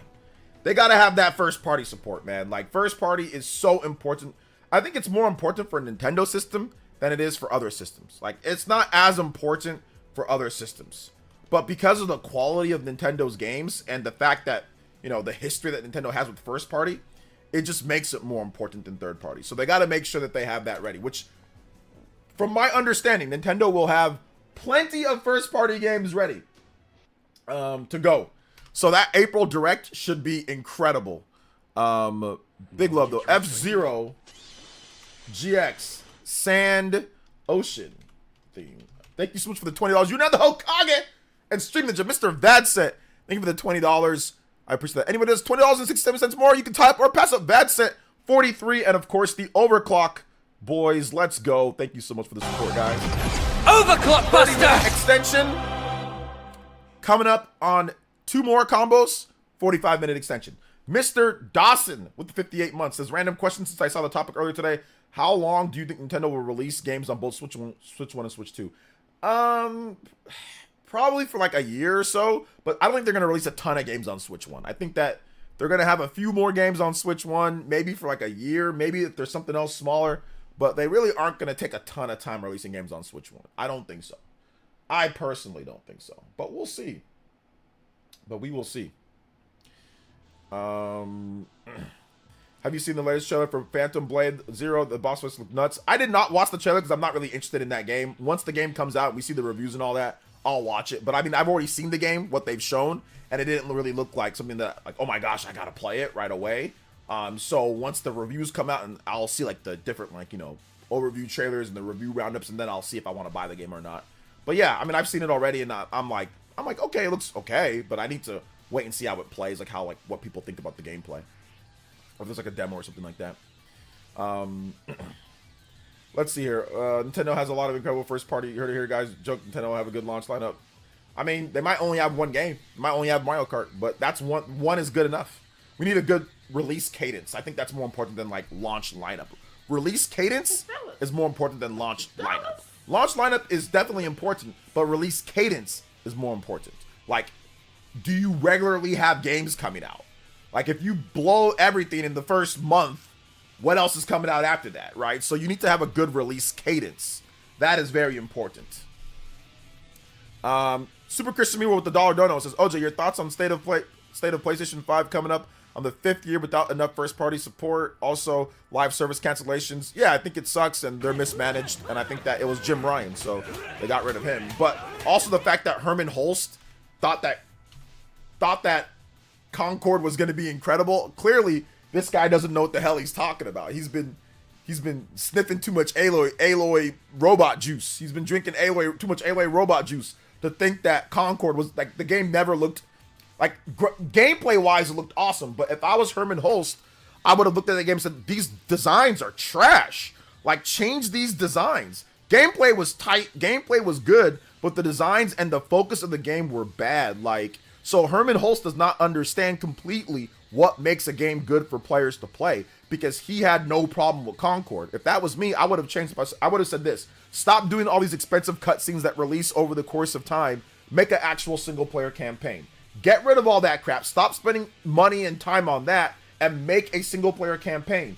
8 to 10 hours. You can go through, play as your favorite hero. They all have their powers. Go through a campaign, play that, replay value, and then have your online multiplayer as well. But Herman Hulst didn't think, like, the fact that he didn't see that, that's a major problem. That is a major problem. So I'm not letting him off the hook either. Like, their executives thought that Concord was a good idea. So, and it wasn't. It was not. The way that the game was structured was not. So I'm not letting the, you know, I'm not sitting there and saying that it was all Jim Ryan. It was also Herman Hulst. Taker with the $2 as well. Thank you for the Taker for the $2. And he says, do you think Switch 2 will reach 150 million units during Q3? Or Switch released 150 million? I think it's right about there or very close. Yeah, I think it did. I think it did. Yeah, Aloy bathwater or something like that. I don't know. Do they even take baths in that time? I don't know if she ever did, bro. She was more worried about saving the land. Let's see. OJ I'm not sure, Alex. I'm not the person to go to when it comes to graphics cards. You might want to watch like Linus Tech Tips or, you know, a PC channel. Ironically, Marvel Rivals basically did everything that Concord should have done. It's Marvel, so everyone knows the heroes. It's free to play, and it's multiple platforms. Yeah, also, the fact that they actually decided to charge $40 for Concord, that's insane. Only somebody with a Batman hairline would sit there and tell you to buy Concord for $40. And Herman Hulst has a Batarang hairline. There ain't nobody with a normal hairline that's going to sit there and tell you to buy Concord for $40. That hairline got him thinking all up and down. Like that Batarang hairline, bro. Like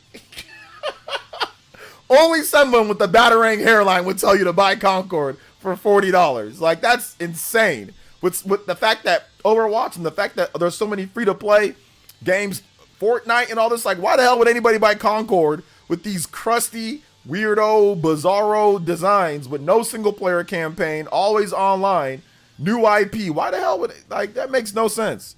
Makes no sense. Once again, Batarang hairline. There ain't nobody with a normal hairline telling you that. I mean, maybe, but I doubt it. I doubt it. Let's see. Yeah, you bought a copy and kept it sealed because it might be rare in the future. That's why, Future Millionaire. You're trying to add to that Future Millionaire name. You might be a Future Millionaire off somebody that's going to be like, I want a sealed copy of Concord, you know? Oh, man.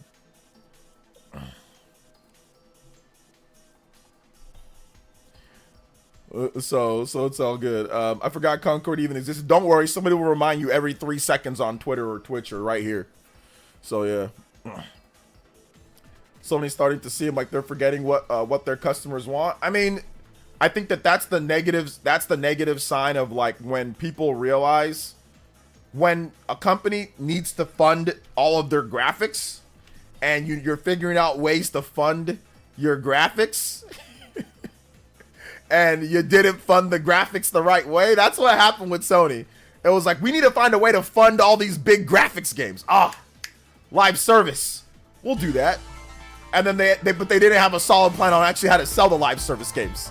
And there was too many. It's still surreal that we have a new Mario Kart this year, lol. Yes, sir. Felt like it was never happening with how long we had to wait, lol.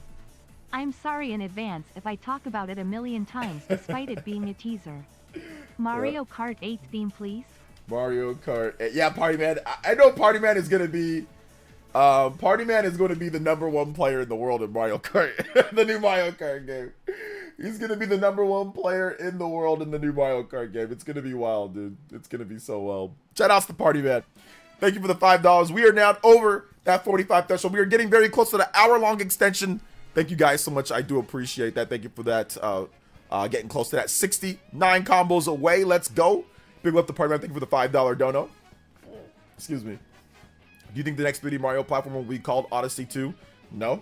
It's going to be called Super Mario something else. It's not going to be a sequel to Odyssey.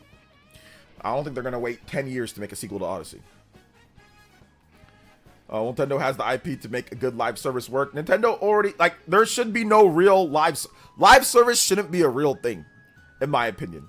Like, there should be no live service. What there should be is regular games with regular updates.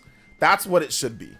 A lot of you guys are brainwashed into thinking that Marvel Rivals is the way to do things, or that Overwatch is the way to do things. But no, the way to actually do things is Splatoon.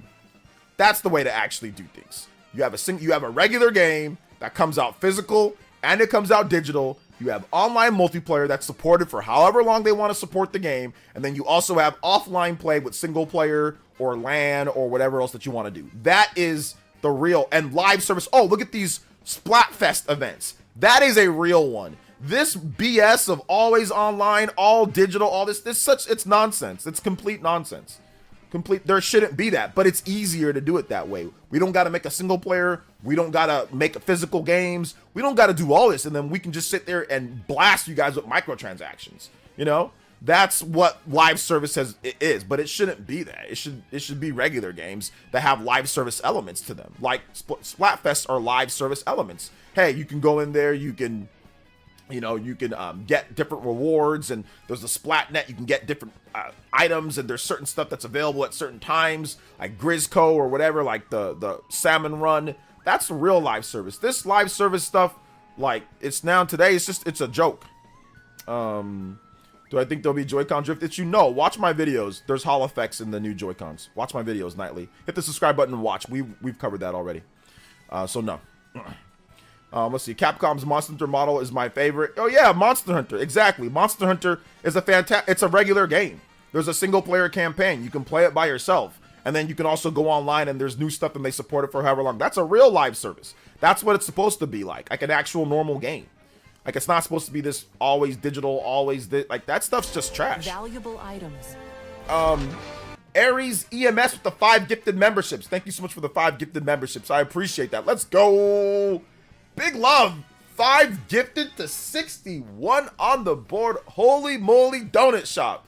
My man, Aries, you are now the gift ninja with the 5. Yo, let's go. Anybody has 5 more, you can tap or pass up. My man, Aries EMS, always gifting memberships too. Aries is a big Elite Ninja gifter, so you guys give him some love. Give him some love. Thank you so much, Aries. I appreciate you, brother. Let's see. F099 is kind of live.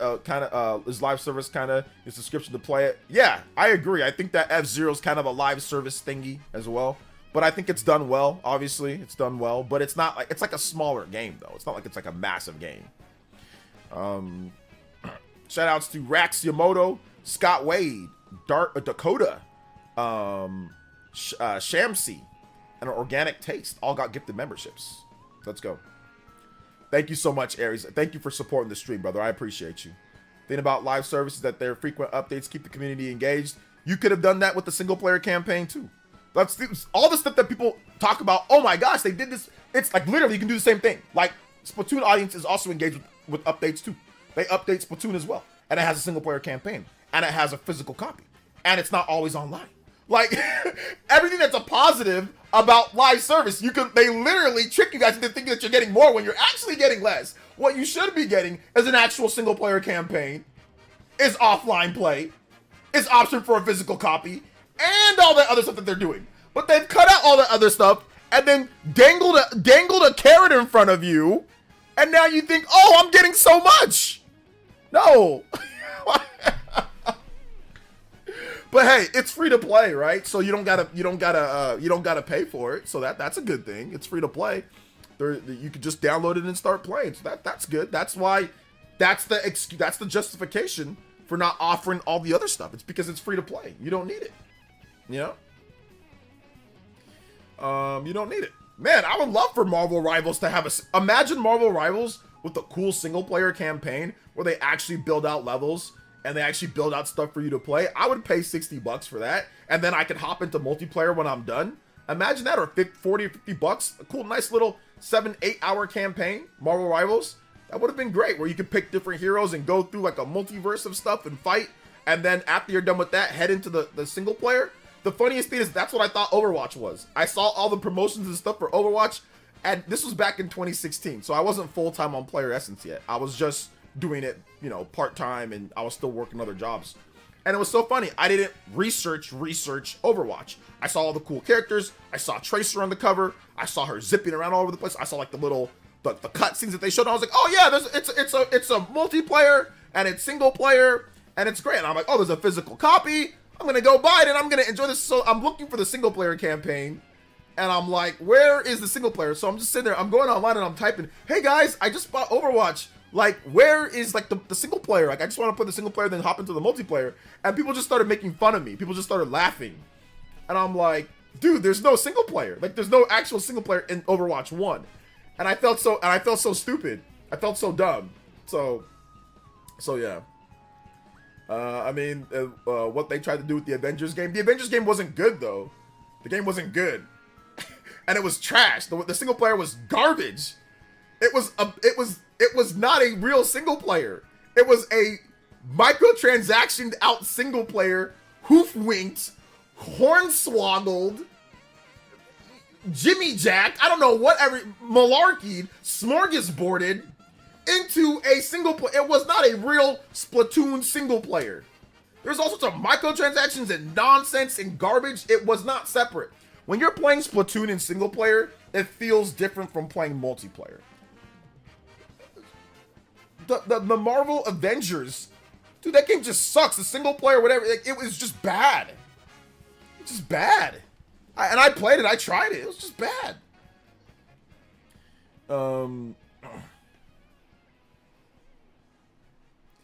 See, even Koei Tecmo realized the live service model, live service. Oh, the Atelier Mobile. Yeah, that game sucked too. So, great content as always. Totally agree. Live service should be more like Monster Hunter Splatoon. Exactly. I'm done with normal live service games though. So, or the live service games that we have now, I'm pretty much done with them. So everybody that wants to enjoy them, cool, enjoy them. But I will not be. I will not be playing them. I played one round of Marvel Rivals, and I'm like, this is just It's Overwatch. It's probably better than Overwatch. But I don't want to just sit there and push a cart back and forth. Like, that's like the most uncool thing to do with Marvel Heroes, is to sit there and push a cart back and forth while throwing stuff at people. Like, I want to fight against like Sentinels or like other like huge monsters and like have like cool villains. I don't want to sit there and like pushing a cart back and forth, like pushing a Donkey Kong minecart back and forth in a level. That's just not me. Don't get me wrong, it's balanced for multiplayer. It's a good game. Like, I get why people like it, but I don't want to just sit there and waste all my time, rot my life away pushing a cart back and forth in a level. That's stupid. Like, I can do it for fun, like on the side, like after I'm done playing like a single player campaign, like an actual real game. But sitting there and throwing storm darts at people all day doesn't seem, it's just not my style. I don't want to sit there and throw storm darts all day at people.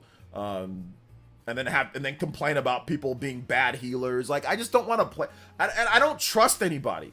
Y'all, all I see is all people that I know that play the Marvel Rivals game, all they do is complain. All they do is complain about how bad support is, about how there's no healers, about how there's this, about that, how that needs to be nerfed this, how about this. It's like, that's all they do. That's all they do is complain about that. So it's like, there's also that aspect too. People don't want to play certain roles. They don't want to actually heal. They don't want to buff or whatever. Like, people complain about. So it's just, I'm tired of it. After so many generations of online multiplayer, I've had enough. So... Okay, God of War live service. Can you help me make it make sense? I don't know why anybody thought a God of War live service game would be a good idea. I don't know. I played Smite one time and I'm like, this is hot trash.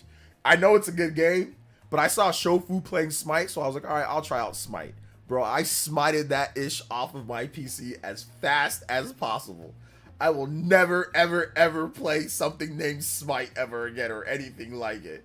I smited that trash off of my PC. Gosh, I can't stand those little Arena of Valor or those League of Legends, that type of thing where there's tower. Like, I hate that crap, bro. I can't stand none of that. I know those are good games. Don't get me wrong. I'm not hating on what you like. If you like it, I get why they're so big and people like them. I'm just stupid when it comes to that type of stuff. So I'm blaming myself more than I'm blaming anything else. But yeah, it's just not for me. It's just not for me. But yeah, I just remember when I played Smite because Shofu was playing it. I was like, okay, let me try it out. And I played it. I'm like, this is garbage. And I just turned it off. I had to turn that off, man. I must have Shofu, but his taste in video games is questionable.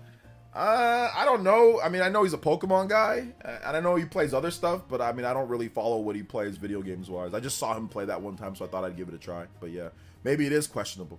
People would say my taste in games is questionable. Who knows? You know. I consider League of Legends essentially a computer virus. I really do not like MOBAs. Yeah, I'm not a MOBA guy. I'm not a MOBA man. You know, I'm not a MOBA guy myself either. Let's see. I don't play Suicide. Seeing people dislike Concord was funny. It was pretty funny. Those games are like empty calories, no real value. It's pointless. Yeah, definitely empty calories. Yeah, those are definitely empty calorie games because you've learned nothing. It's not moved you emotionally. It's not. If anything, it's just annoying. Like those games are just annoying. Like they satisfy an itch, but it's like a sweet tooth almost. It's like that. But there is no overwhelming value or enrichment into mobile or into these always online live service games. There's nothing really. They're good to play and they're fun. Like I said, they're like candy. It's nice to have, you know, but overall they add no enriching value to anything. So yeah. So not a World of Warcraft fan. World of Warcraft, I don't consider it like a live service kind of like that because like it is and it isn't, because World of Warcraft has like expansions like with stories and all that. So that's different. Can we admit that mobile games are the where we are now? Mobile games, I mean, that's definitely part of it for sure. The microtransaction model. Let's see here. Boy, I have his own spin-off adventure, but Mr. Batarang Hairline said no. The streamer named Ori streams. He's the only one I see that doesn't rage on Marvel Rivals. Yeah, I don't watch anybody play Marvel Rivals because I don't want to waste my life watching somebody else play Marvel Rivals. But no, if you watch somebody else play Marvel Rivals, and that's fine too, you know. Xenoblade is kind of like MOBA inspired though. It is not. If you mean MMO inspired, sure. But Xenoblade is absolutely nothing like a MOBA. MOBA is like, you know, like you get like two opposing teams and they're kind of going back and forth and like there's this and that and they're fighting against each other in that type of way. It is not MOBA inspired. I think MMO, sure, but MOBA, absolutely not. It is nothing like League of Legends or Arena of Valor or stuff like that. Let's see. Yeah, Xenoblade's nowhere near MOBA. I don't know what Michael O'Brien's talking about. I have no idea what he's talking about. I think he meant MMO. I think he meant. I'm gonna give him the benefit of the doubt and say that I think he meant MMO. I think he meant that. So yeah, there's definitely some like MMO style combat. Sure, like, you know, in terms of like the recharges and things like that. I mean, it obviously differentiates a lot because it's not an MMO. But yeah. How do you even get that correlation? I don't know. I actually don't know. I don't know. But no, it's definitely not. You're not like, you know, defending towers and certain things that MOBAs do. MOBAs have like that built-in tower defense kind of into it. You know, so it's not even that. Yeah, there you go. You meant MMO. Yeah, I give you the benefit of the doubt. You know, but yeah, me the combat. Yeah, benefit of the doubt. But yeah. How many times we heard the people who don't care about Xenoblade yet they demand Monolith Soft make MMO Xenoblade game? Not many times. I don't think there's many people that are saying that, to be honest. Pokemon Unite. Yeah, Pokemon Unite is okay, but once again, that was also empty calories. Like, we played it for a bit. I was like, I'm rotting my life away playing Pokemon Unite. We played it for a bit. We thought it was cool. It was what it was. And then I was like, yeah, I'm rotting my life away. I'm not playing anymore. So I haven't played it in years. But we did play for a little bit on the channel. Like, we did play it as like a PE arena type of game, you know, and we can all kind of play. And everybody had it because it was free to play. And it's Pokemon, so it was kind of cool to see Pokemon like fighting in that type of way. Different than what they usually do. But I said I'm good, you know. So yeah. So there's a streamer. I already read that comment, Super Christian World. So yeah, I will repeat my comment after you said that. If you want to watch your life, rot your life away watching somebody play Marvel Rivals, feel free to, but I will not. I'm not watching nobody play Marvel Rivals, like sitting there pushing a cart around. You know what would be really cool if Marvel Rivals had like PvE, where there was like events, like where there's like sentinels and there's like, and you have to like team together and take those down. That would be more appealing to me than sitting there and pushing a cart back and forth and you know, having Wolverine coming at you and stuff. Coming at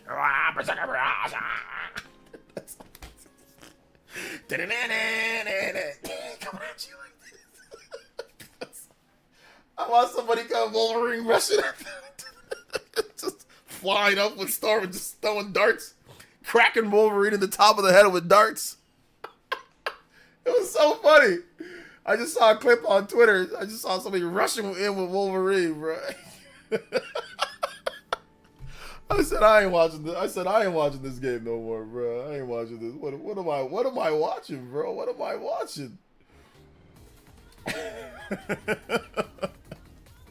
Sub 7th Okage.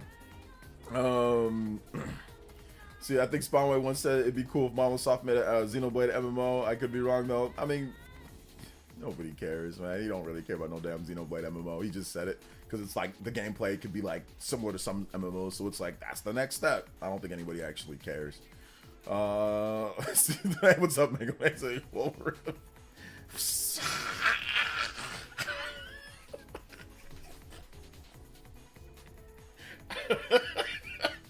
The person playing the game is probably like, he's probably like, ah! They're both doing the same thing. Jacob Dressback with the $3 says, okay, it's gonna Live say service it. titles are bad because they only bring out the worst in people. Oh, that's true. How many clips of upset people have you seen? Or people saying the most heinous crap? Yeah. Tons. That's true. Live service games will bring out the worst individuals. Like Call of Duty and these games will bring out the worst individuals known to man about stuff. The most racist, the craziest, the most sexist, racist, craziest people. Now, obviously, it's not most people playing the game, but it absolutely, that's why it's empty calories. You know what I'm saying? Like that's what makes it empty calories. Shout out to Jacob Dressback. Thank you for the 3 gifted. Also forgot that we have the 1 hour extension, so we got to play the Noah and Meal. Speaking of Xenoblade 3, Noah and Meal in the house. 1 hour extension. Let's go.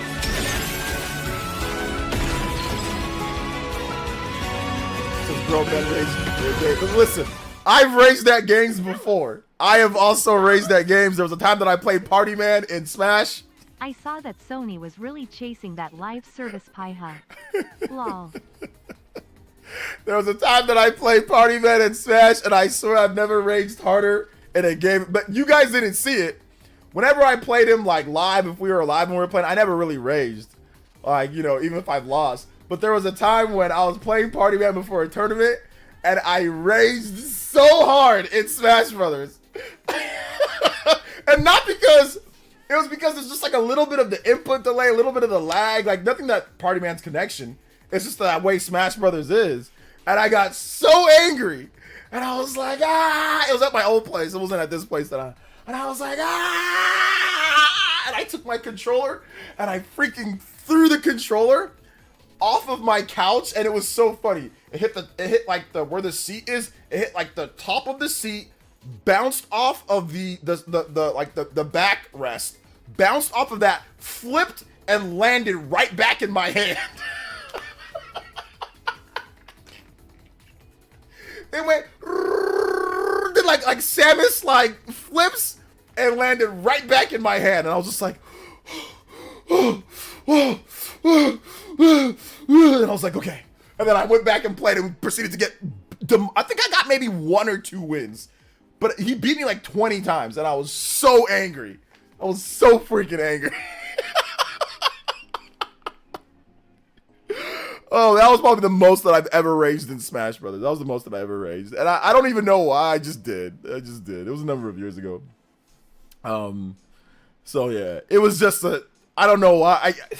Because I was losing, and I wasn't even playing. Like, you go back and you look at the tape, I was playing so bad. I wasn't edge guarding Party Man right. It was like, because I knew I should have been playing better than I was playing, but I wasn't playing better than what I was playing. So, like, that's what was making me mad. Like, not that I was losing, the fact that I wasn't edge guarding properly, the fact that I wasn't, like I wasn't playing good, you know? So yeah. If a game's gonna cause you to rage, it's a fighting game. Street Fighter 5 used to put me on tilt. Oh, yeah, man. Yeah, Street Fighter 5 definitely put me on tilt, man. Or no, I mean, certain times in Smash Brothers put me on tilt. Wait, why was the moment you raged the most? Wait, why was I the moment you raged the most? I don't know, man. I don't know. I don't know why it was. It just was the moment that you. I don't know. I don't think I've ever raged as much. Like, I rage sometimes during like NFL games. Like, there was a time the Niners were playing against the Packers, and Brock Purdy was out for the game, and it was 2nd and 1, and Kyle Shanahan called a pass play, and then it was incomplete, and then he called another pass play, and it was incomplete. And the opening drive, they punted it, and on the 2nd and 1, the fact that they didn't run the ball, I was like, wow! I was like, why didn't you run the ball, Shanahan? And my son looked at me like what is wrong? That's the loudest I ever yelled, bro. I was like, okay. I just turned off the game because it was a backup. I'm like, I ain't watching this. I already knew that was a bad omen. So that was the most that I raged during like an NFL game, was that point. I like screamed, why didn't you run the ball in 2nd and 1?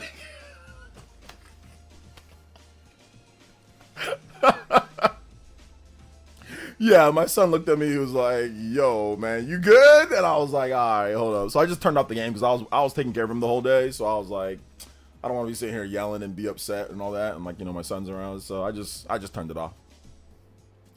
Yeah, I played gotcha games before. Let's see here. Why didn't you rage at Mario Kart 8 as well? Because there was one guy with the McDonald's Wi-Fi. Mario Kart's stupid. There's no point in raging in Mario Kart. I mean, there's no point in raging in any game, but it ain't going to be like a random game like Mario Kart. Lamar Jackson's not being the choking allegations. Mark Andrews choked more than Lamar in that game. That's gonna be once Fatal Fury City of the Wolves drops. Oh yeah. If Mama moved to more of a Class Saga and leave those characters behind, I would 100% support a Warrior style game with the characters in it. A Warrior style game. I don't think Monolith Soft would actually make that. I think that probably Koei Tecmo maybe would make that, but I don't think Monolith Soft would make that. To Easter, I used to have anger in the 20s, but I've grown out of it. Not a lot of things. Oh yeah, like I don't even remember the last time that I raised on a video game. Like I don't play a lot of competitive games anymore, but I don't even remember the last time that I raised on a video game. So like I can't even remember. Like the last time was like the time with Party Man, but like outside of that, I don't remember the last time that I raged on a video game. Like even multiplayer games, I don't remember the last time that I raged. So yeah, I'm kind of like out of it. Let's see here. That's gonna be once Fatal Fury. Okay, I already read that. Shoutouts. Let's see. Some of these games make you want to square up. I know Madden back in the day. Oh my god, bro! People used to fight over Madden. I remember one time. I'll tell you guys a story. One time when I was playing Madden, it was when I was in college. We were playing like Madden. It was like Madden, like one of the early, like, at Madden 05 or Madden 04. I think it was Madden. It must have been Madden 06. Yeah, it must have been Madden 06. And it was Madden 05 or Madden 06. I remember I went to, when I played in junior college, right, they used to bring in all these brothers from, like, the deep south, like Louisiana, or from, like, North Carolina, or, like, Kentucky. They used to just bring in, obviously, guys, that you would not see in California, right? A lot of the dreads and all that, right? So they had a little bit of a different style of playing. When I played with the brothers that were here, we played a certain way. I mean, we had stuff that we played, but we didn't quite talk and play like them. But I remember it was my homie, it was my dude JR, bro. JR. He was the starting running back on the team. Fast as hell. Fast dude from North Carolina. I remember I'm playing against him in Madden. I ain't never played against him before, right? This is my first time really interacting, being on the same team with guys from like across the United States.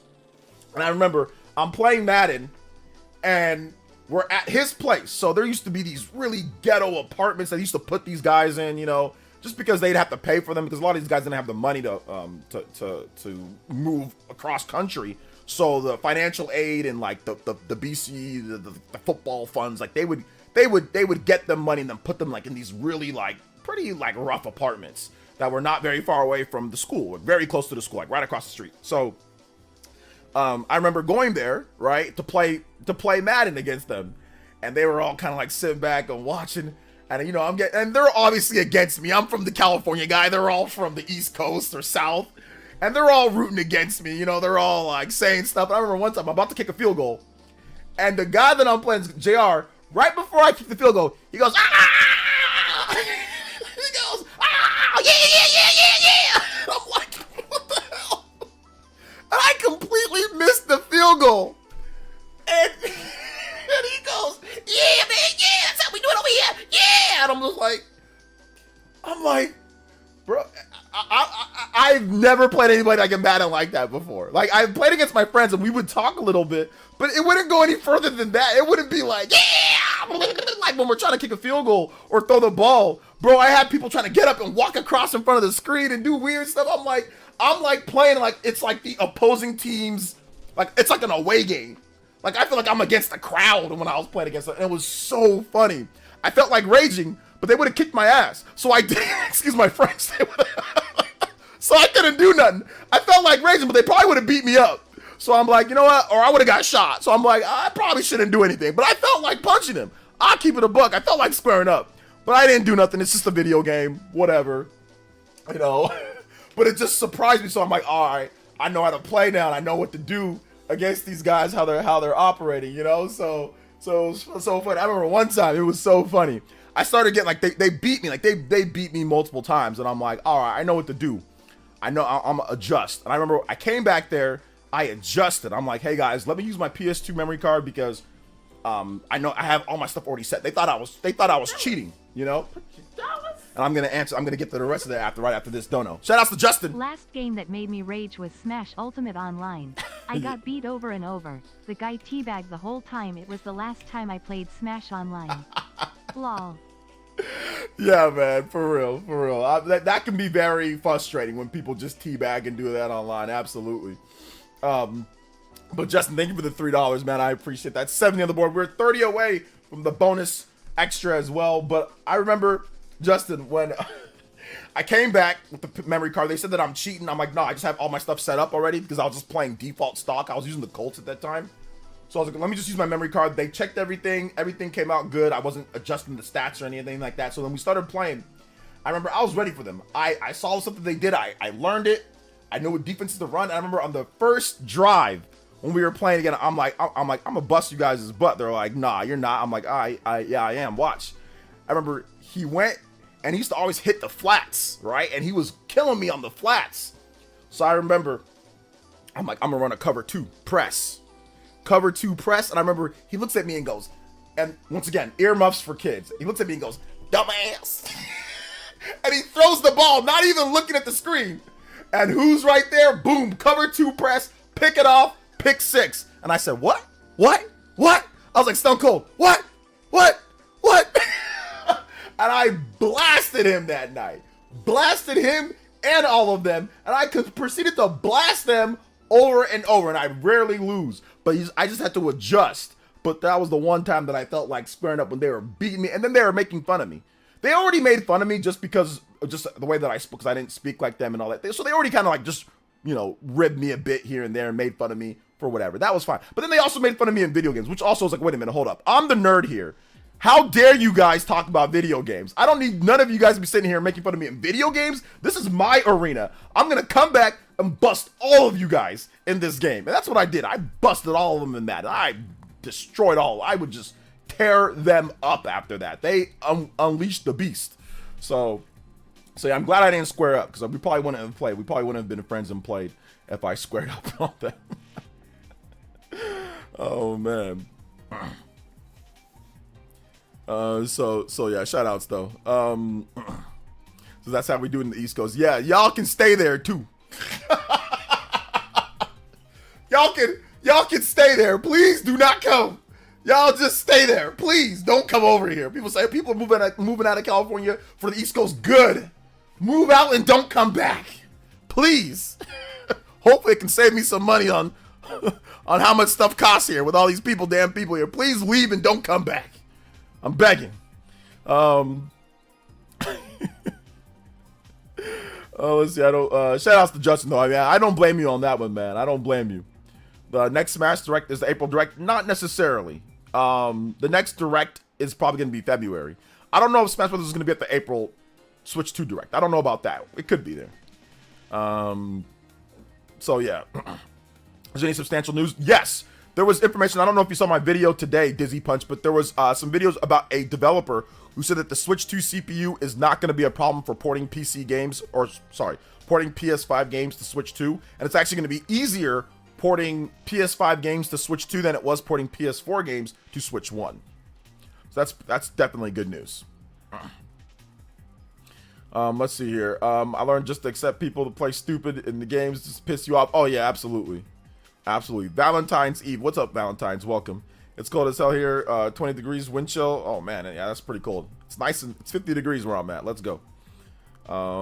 Yeah, the video's up on the channel, but we're talking about all of that aspects here, and we're talking about the Nintendo Direct that could potentially be in February. So if you want to hang around, ask questions, talk about that, you can definitely do that. But yeah, the video's up. Make sure you guys hit the notification bell. Hit the notification bell so you can get the videos as soon as they drop. But yeah, that video's up with the Switch 2 stuff. So if you guys want to check that out, I will link it for you guys. So yeah, too soon for Smash, Animal Crossing. It's not necessarily too soon for Smash or Animal Crossing. Smash Brothers, well, Animal Crossing, yes, but Smash, it's been 6 years. Yeah, 25, 6. It's been 7 years. This will be the 7th year since Smash, Smash Ultimate. So I think that we're gonna get a Smash game probably announced next year. But yeah, we'll see. They usually like to have Smash out early. Smash Brothers is always a game that launches within a year and a year to year and a half of a system launch. So they will be announcing Smash Brothers. I mean, if it's not this year, it'll be next year that they're announcing Smash Brothers. But yeah, they don't really wait too long before Smash. So, I mean, it could maybe go to the following year. So like 2020, it could maybe be like a 2020. So if they wait and they announce it like next year, then it goes to like the following year. So it could be like an early 2027 game, but it's definitely going to be announced within the next year or so. Next of the system's release. So if we say like, let's just say like a June release, so it'll be announced within a year or so of the system's release. So yeah, it's going to come. I'd probably say next year it'll be announced at some point. Or sorry, no. Yeah, next year probably, but you know, we'll see. Let's see here. The DLC makes it seem more recent, yeah, but yeah, it was 2018. It was the end of December 1st, 2018, and actually Reggie wanted it earlier than that, but yeah. Valentine's Eve 1996. Thank you for the subscription. Appreciate that. Welcome to the Elite Ninja Village. Thank you for subscribing to the channel. I appreciate that. Shout out to, what's up, Jigglypuff? Welcome to the stream. The new Doom probably be up the Direct. The new Doom. The Doom the Dark Ages. I think that's definitely possible. For sure, Switch 2. Your Mario Kart 9, Metroid 4, new Mario launch titles. Ooh, those all sound very good. I'd love a smaller series to take advantage of the lucrative launch window. Any kind of dormant series could have a revival announced. Oh, that's a very good point, Dizzy Punch. I think that, what would be some of the small game revivals that you guys could think of? But yeah, absolutely. Like, sometimes like a launch window games can sell really good because there's just not as much to play and people just want games to play on the system. 1-2 Switch was a game like that. Super Bomberman R sold really good because there was no other games to play outside of Breath of the Wild. So absolutely. The Doom engine is very scalable. It is. It's very scalable. I do see Doom Dark Ages probably coming to Switch 2. Considering that there was the Bethesda SKUs, there was like multiple Bethesda SKUs that were in the French retailer leak thingy. So yeah, I think there was like 3 or 4 from Bethesda. So yeah, that definitely seems like Doom the Dark Ages, maybe Starfield, Fallout, you know, games like that. Star Fox is coming. I think Star Fox definitely has a possibility. I don't know about Chibi Robo, but Star Fox for sure. Star Fox for sure. Or not for sure, sorry. I think that Star Fox definitely is a good candidate, you know. Punch Out would be great for a revival. Kid Icarus early out would be nice. Yeah, those would all be good. I think that like a high-end remaster of Punch Out or like a high-end remaster remake of Kid Icarus Uprising, those would all be pretty cool for like the launch lineup and maybe add a bit of content. But once again, we gotta wait and see. You know, and it might be overshadowed by like a 3D Mario game and all that. So you might want to wait till there's more systems out there. So it's always an interesting proposition on like what you could do for a launch lineup, you know, and all that. So yeah, I'm not sure. Not sure how it's gonna go, but definitely interested to see going forward. So yeah, you think Smash would come out early or later in the console's life? Early. Every single Smash game comes out early, with the exception of maybe Smash 64, because that was the first one. So that was like, I think that was a 99 release. So that was definitely a few years after. But every other Smash game since then, Melee they wanted it as a launch title, but it came out a couple months afterwards, I think. Brawl they wanted that as a launch title, but it got delayed. But that was like within a year or so of the of the Wii launch. I think it came out early 2008, and the Wii came out late 2006. So it was about a year or so after launch, about a year and some odd months. If you look at Smash 4, that came out 2 years after. Well, it was about 2 years. I mean, if you talk about Smash for the 3DS, but it was about 2 years. But they wanted it out earlier. So about 2 years for that. If you look at Smash on the Switch, that came out a year, within about a year and some odd months, right? So it was a May or a March launch, and it came out in December of 2018. So about a year and a half or so. So yeah, they always want to have it out within the first year or so if they can, you know, if they can get it out. No farther than 2 years out. Hey, what's up, Isizzle? Welcome. Maybe we'll get a new IP at the Direct. I definitely think that Nintendo will have something. Nintendo always cooks at least one new IP. One or a couple new IPs for their new system launches. They always do that, at least recently they have been. So I see them doing a new IP, but I mean, who knows? We don't know it's a new IP, so we don't know what they could do. Let's see, the timing for Xenoblade Chronicles X Definitive Edition is whack. There's a Switch 2 announced. We need a February Direct. I don't know if it's whack. It was announced last year, and it's coming out, so it's good that it's coming out. What's there to complain about? It's coming out March, so you can play it in March. Let's see here. Switch 2 will be a port haven. I think Switch 2 will be a port haven. Yeah, there's going to be a lot of good ports. Bring back Quest 64. Joking. Yeah, no, bring back Quest. That's all we need in our life. We need more Quest 64 in our life. It's a great game. It's a great game. It's not, but it's a great game. Gundam Battle Assault. Gundam Battle Assault. What is that? You're laughing, so I think it's a joke, right? What's up, Jen Joint? Welcome to the stream, brother. Been a while. Good to see you here. Good to see you. Good to see you here. Welcome, welcome. Sakurai already made Smash 5 and Smash 6. He's built different. Smash 5 and Smash 6. He's built different. Sakurai is definitely built different. He is absolutely built different. A lot of developers are, but he's one of the few developers that can make the impossible possible with many different things. So yeah. I'm only playing Visions of Mana. I don't play multiple RPGs at once, so I'm only just playing Visions right now. I'm about like 28 hours in. Justin with another $3 in the pockets. Shout outs. Did you see the video from the developer who made the Mario Kart 9 video? He made a Pokemon one. It was interesting. I did not see the video on the Pokemon one, but I saw the video on the Mario Kart one. I made a video talking about what he talked about. But I have not made a video on I have not seen the video on the Pokemon one either. So I will definitely check that video out when I get the opportunity, for sure. Big love to Super Christian Miro. Big love to Justin. Thank you for the $3. Appreciate the multiple donos tonight, Justin. Super Christian Miro also with multiple donos tonight. Thank you for the $1. And he says, to learn that Sun Grand Studios said that it'll be easier to port PS5 games to Switch 2 than PS4 games to Switch 1 is great news. Sun Grand Studios did not say that. That was Matt again. He is a developer that's on, I think it's Reset Era, or it was, I forgot what form it was on. But no, Sun Grand Studios guy did not say that. No excuse from third-party devs. GTA 6 for Switch 2. So yeah, you're mixing up your developers. Watch my video. I talk about it in my video, Christian Me World. I talk about who said it there, but it was not the same guy. Not the same guy. Thank you for the $1 dono, though. I appreciate that. God, I hope they don't bring back Superman 64. They're gonna bring back Superman 64. Now that you said that, you've just cursed it, and they are gonna bring it back. They are gonna bring it back. So yes. I hope they bring it back, and I hope they bring it back with style. We need a Pokemon game with the style of Let's Go Eevee without Go mechanics. I don't think we need that. I don't know if we need that. But yeah, we'll see. Superman Switch. Superman Switch 2. Switch 2 Superman.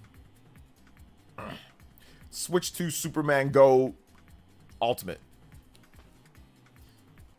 See, if Switch 2 is powerful enough, it might become the primary console for more people. Maybe Sony is a little worried about that. Switch 1 was a primary console for a lot of people. I know people don't like to say that because gamers online, you know, it doesn't have all the big third party, but I'm telling you right now, a lot of people just played Switch 1. So I think that it also operates in its own bubble at times. But here's what I will say. Switch 2 will be the primary console for a lot of people. That's what I will say. I don't know if it's going to be like for everyone, because obviously PlayStation sells a lot and people like to play that, but I think it's going to be a primary console for a lot of people. So yeah. what's the dev name again? Watch my video, Christian Me World, and it's on there, man. So you just gotta watch the vids, brother. I know you're busy and you got other stuff, but if you watch there, it goes over everything in there. So just when you get opportunity, watch the vid, and I talk about all the information's in there, or you can even just click on the video, then look at the link, and the link to the articles there as well. So I don't remember exactly the and where it was, but I covered it in my video today. So when you get an opportunity, check out that vid, and it's all the information's in there.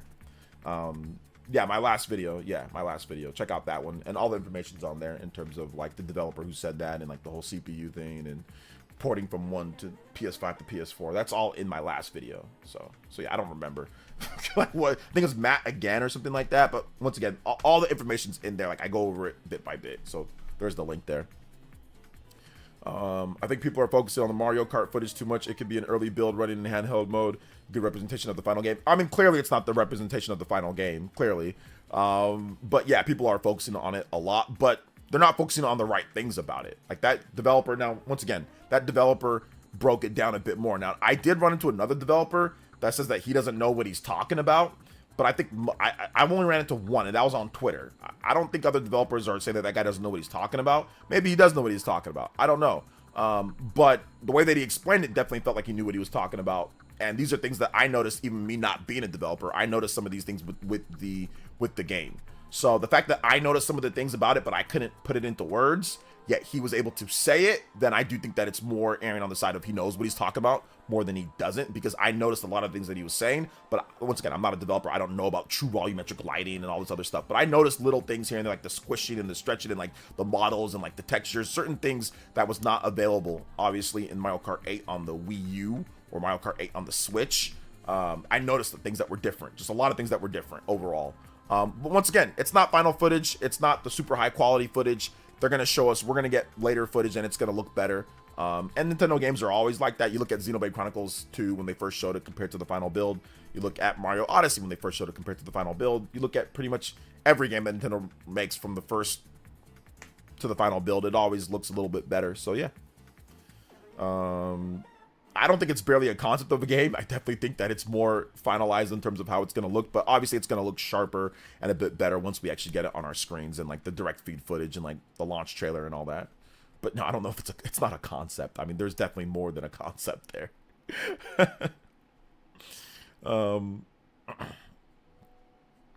So yeah. Switch 2 will be in a lot of people's daily driver console because it's a fit gameplay around the lifestyle. Like most of their electronics, traditional home consoles need to be hooked to a wall. Yeah. I heard that Switch docked is weaker than PS4 Pro. I mean, people are saying stuff, but once again, you can't do a direct comparison. So we got to wait and see once the system actually comes out, because PS4 Pro doesn't have DLSS, it doesn't have the modern architecture, it doesn't have the new graphical techniques that are in a modern architecture of a 20 series or whatever Nvidia is doing, so we have to wait and see. So once we actually see the games, then we'll see how the games look, and then we can kind of compare from there, and we can kind of do the teardowns. But people are just saying, oh, based off the leaked specs, it's this, like teraflops. But teraflops, you can't compare teraflops in today's day with modern graphics and techniques. You just can't. And developers will tell you that. Anybody that knows graphics will tell you that. So saying it's not as strong as this, or it's stronger than this, or it's that and that, it doesn't really mean much right now. We got to wait till the system actually comes out. Wait till the system actually comes out. So yeah.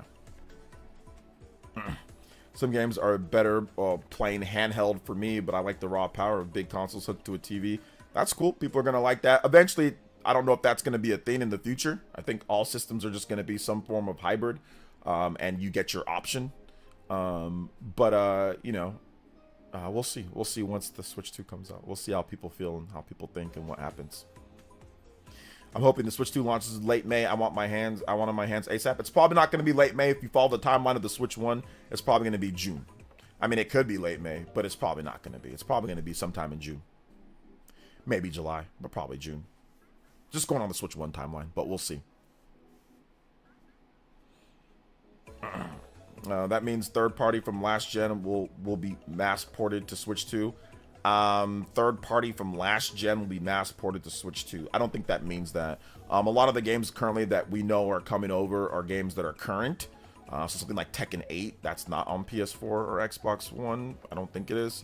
that's coming over. Some of them are like Doom the Dark Ages. I don't know if that's on, that might be on the last gen. I'm not really sure.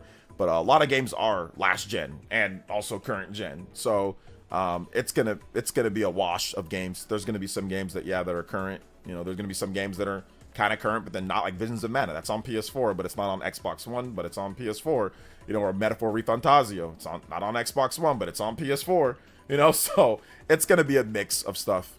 But it doesn't mean one thing or another. No, it doesn't mean that. It's basically based off of sales and where they think they could make money. Just because it's as powerful as doesn't mean it's going to get everything from last gen. That doesn't mean that. No, there could be a lot of games that the developer doesn't want to take the time and effort to port it over because they don't think that there's a sales opportunity there. So no.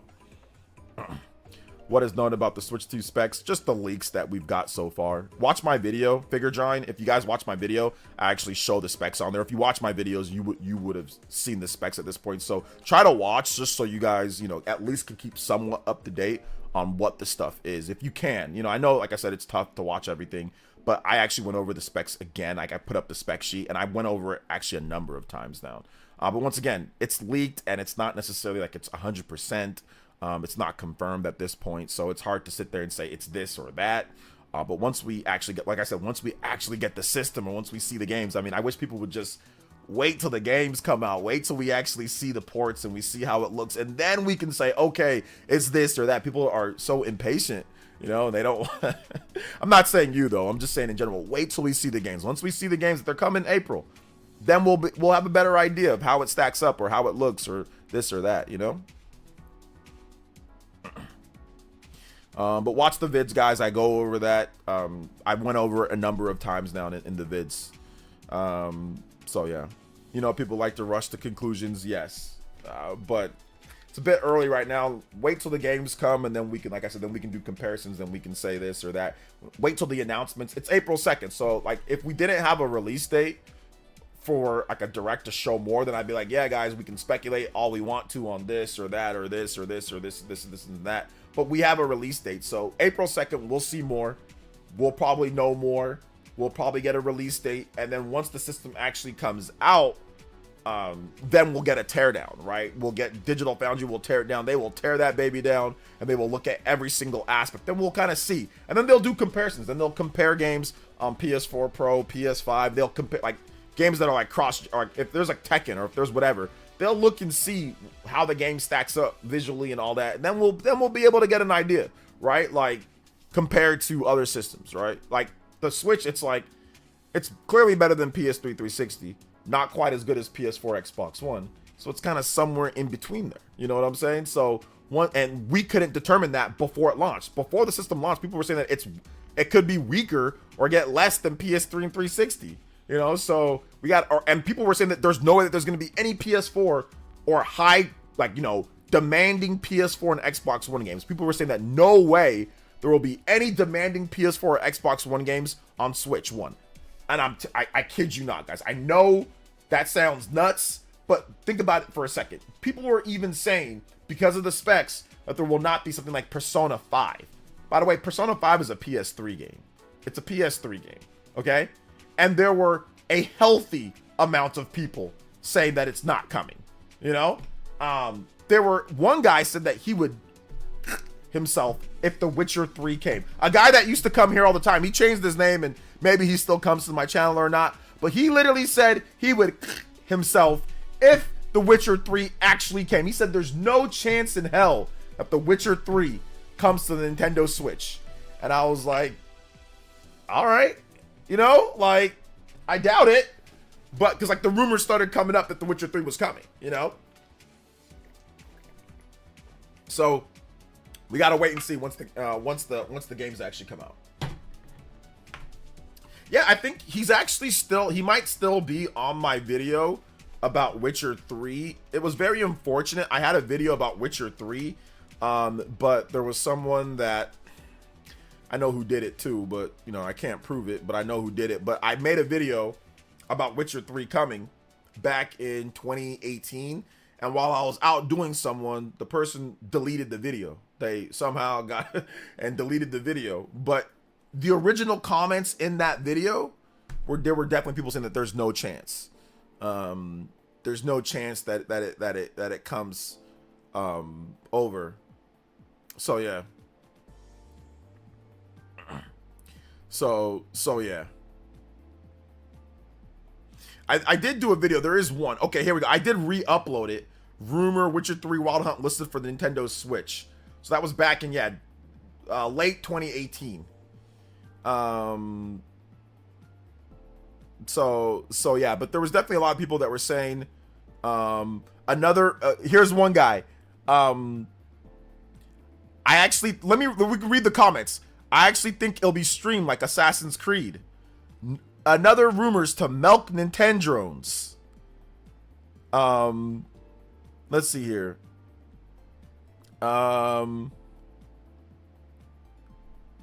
Could work, but I don't think so. To be honest, even if it does come out, I doubt I'll get it. Not my type of game. Rumor. And then somebody said rumor. Then someone says not anymore.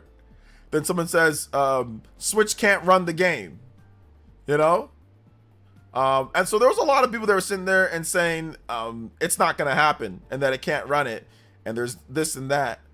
I can't see it happen. I can't see that happening as much as I would love to see it. It's just a random rumor. It really wasn't a random rumor. If you watch the video, like, it really wasn't a random rumor. Not happening. The end. Oh, man. And people were arguing back and forth. So let me see here. You're telling us this is a rumor. Everyone claims the rumors are true. You get the giving us but you get the giving us real news. So yeah, man, like, I don't know, dude. Like, there was a lot of people that were saying that it wasn't possible. That video, I mean, the video did way better. I mean, I only have 3,000 views on it, but it did way better. It got deleted at first, so people already watched it. But it was like, the video was like on its way to do like 10,000 views plus back then. So, you think we'll see some dates for games tomorrow on the Switch 2 at the developers keeping it shut till April? We're not going to see any developers announce Switch 2 games at the Microsoft Direct. Like, there's no way. Hey, fellas. So yeah. Super Christian me with the $1 dono. Oh my god, the day that those naysayers see FF7 remake, rebirth, freaking MGS Delta run on Switch 2, they're gonna keel over. I think it's not gonna be as crazy as it was with Switch 1 because the specs of Switch 1, you know, are it is below what we're seeing with PS4 and Xbox One, right? Raw power, all that. There's a lot of stuff. But Switch 2, not only is it newer, not only does it have like tricks up its sleeve like DLSS, but like we're still getting games on PS4 and Xbox One. And as you move up, games get more scalable, right? So that's the difference. And then also the RAM allocation, right? The RAM allocation seems to be pretty good with this, allegedly. So I think that's going to be the thing. That's the main difference. The main difference is that the Switch 1 came out in a time period where, you know, we had already had PS4 and Xbox One for 4 years, right? It came out in 2017. PS4 came out in 2013. So we had already had, you know, it for going on 4 years. There had already been 4 years of games were already into it. The difference is that PS5 does not have the same as PS4. Like there were so many games that were not PS3 360, but were on PS4, Xbox One. There are a ton of games that are on PS4 and Xbox One and PS5 and Xbox Series. Plus there's the Xbox Series. There was no lower end model to start from the beginning with the PS4 and Xbox One. There was none. Like cheaper end model. Microsoft made an Xbox Series S, which forced developers to also code and make for a, you know, a cheaper platform. So there's also that. That's the big difference. And once again, PS4 and Xbox One, more like PS4, just PS4 really, is still supported by almost every single Japanese developer in some way or another. Now they are moving away. You know, Final Fantasy VII Rebirth, Monster Hunter, the new Monster Hunter. What else? There's other games, right? I don't think Persona 6 is going to be on PS4, but Metaphor ReFantazio was still PS4, you know? So yeah, that's the biggest difference, is that the scalability and where we are in the timeline, right? Like it's very different from PS4, Xbox One. Super Christian with another $1 dono says Switch 2 is going to be so fun. Like, wow! Yeah, so it's also gonna be like 75 on the board too. Thank you so much, Super Christian Rule. Thank you for the 75 combo breaker. Let's go. Thank you so much, man. I appreciate that. Elden Ring. Yeah, Elden Ring is coming. Even like the new Elden Ring game, that's also on PS4, right? Like the new Elden Ring game that's coming out this year. So, you know, PS4 is 12 years old now. It's going on 12 years old. It came out 2013. So it's going on 12 years old, and they're still making brand new games for the PS4. Like brand new games. Metaphor ReFantazio, Elden Ring. There's still going to be more. Street Fighter 6 was also on PS4. So, yeah, Street Fighter 6 was on PS4 as well. So yeah, I definitely see it, you know, see them still developing, and Switch 2 kind of comes out at a good spot for them. Saw rumors price will be $449. Yeah, once again, Nintendo hasn't, from what my sources, I think, are saying, Nintendo has not internalized the final price yet. So I think people are just making up stuff. I don't think that there's any actual real, like, Nate the Hate hasn't said that. Like, I don't think that's actually truth. I mean, it could be, but we don't know yet. We gotta wait and see. So right now, I'm not really sure.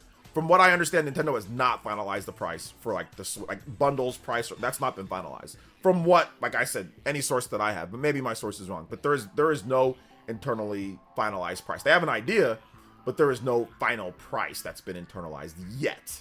It will be later, but not right now.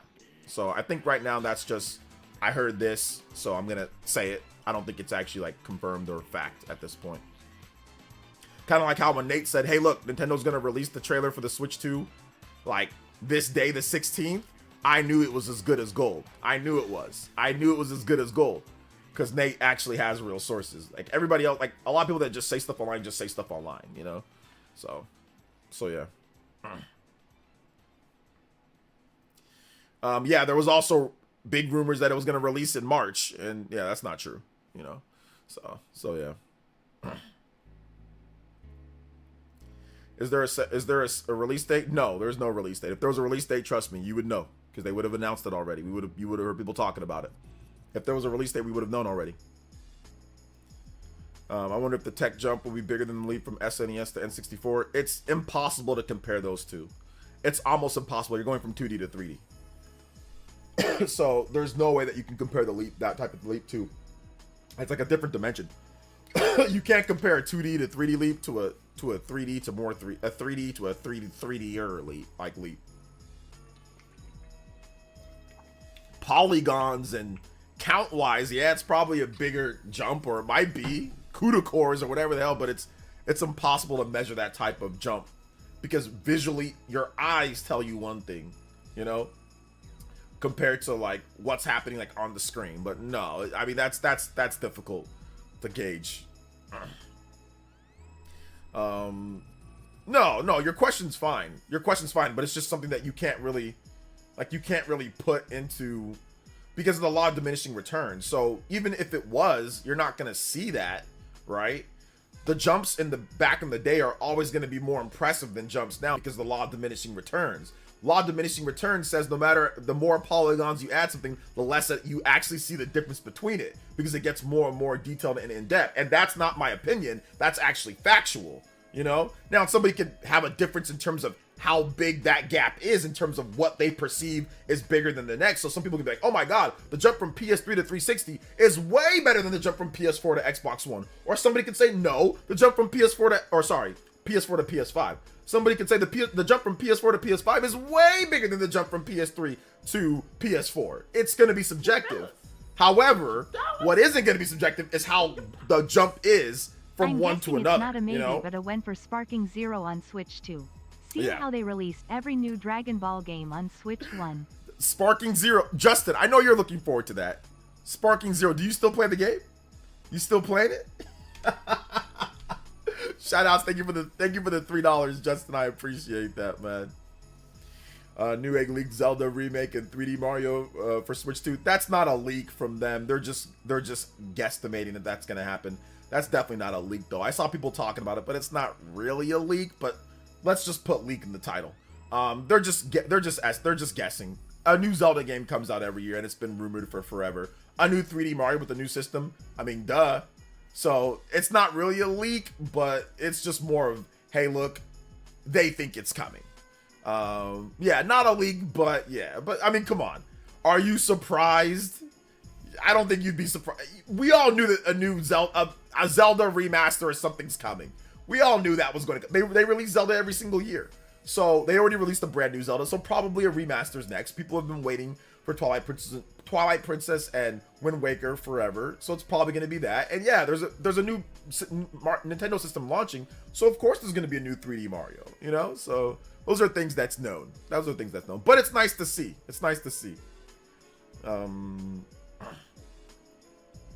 Maybe we'll get the GameCube for Switch Online at the Direct. I don't know about GameCube for Switch Online. We'll see. Maybe. They probably see how many people own a PS4 and PS5 continue to make games for PS4. Well, yeah, that's partly it because of how many people own a PS4 and because the adoption rate for PS4 and Xbox Series is not as high as it was for the adoption rate for PS5 and Xbox Series isn't as high as the adoption rate for PS4 and Xbox One. So yeah. I think we are nowhere close to diminishing returns. Joystick politics. The law of diminishing returns is factual. It's not that we're nowhere near close to it. It is factual. The law of diminishing returns is like you're arguing against like the law of physics. Like, like you're arguing. It is. You are not going to see as much in a polygon, as much of a difference as going from when it was more basic to when it's more complex. Your eye will pick up less unless you have like, I don't know, like unless you're what's his name from The Boys, you know, that the Superman knockoff, unless you're him, you know, Homelander, and you have vision that you can see like across everywhere. The law of diminishing returns is a real thing. It's going to get less and less as you go on. Doesn't mean that the jump won't be a good jump. Doesn't mean that it can't get better, but it's not going to be, it's going to look less and less in terms of the difference as you go on. That is factual. Now, as you stack generations, sure, you might see a big jump from obviously like a PS3 to a PS6.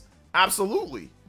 But the jump from PS3 to PS4, you can put those two side by side and you can add more polygons to it, but that difference isn't going to be as big. Okay? And then going from PS4 to PS5, look at PS4 and PS5 games.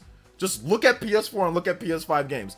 Dude, if they didn't tell you this is the PS5 version, you might have a hard time understand, like Horizon Forbidden West. You might have a hard time telling which one's which, you know?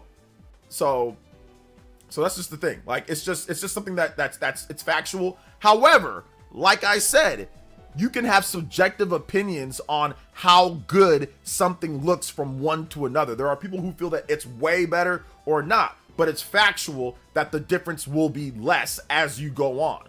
That is what's factual. Like there is a bigger gap in terms of how it looks. So for example, the difference between Super Nintendo and N64, that clearly is a massive, huge generational difference because of how few polygons you had, or how not even polygons, sprite work.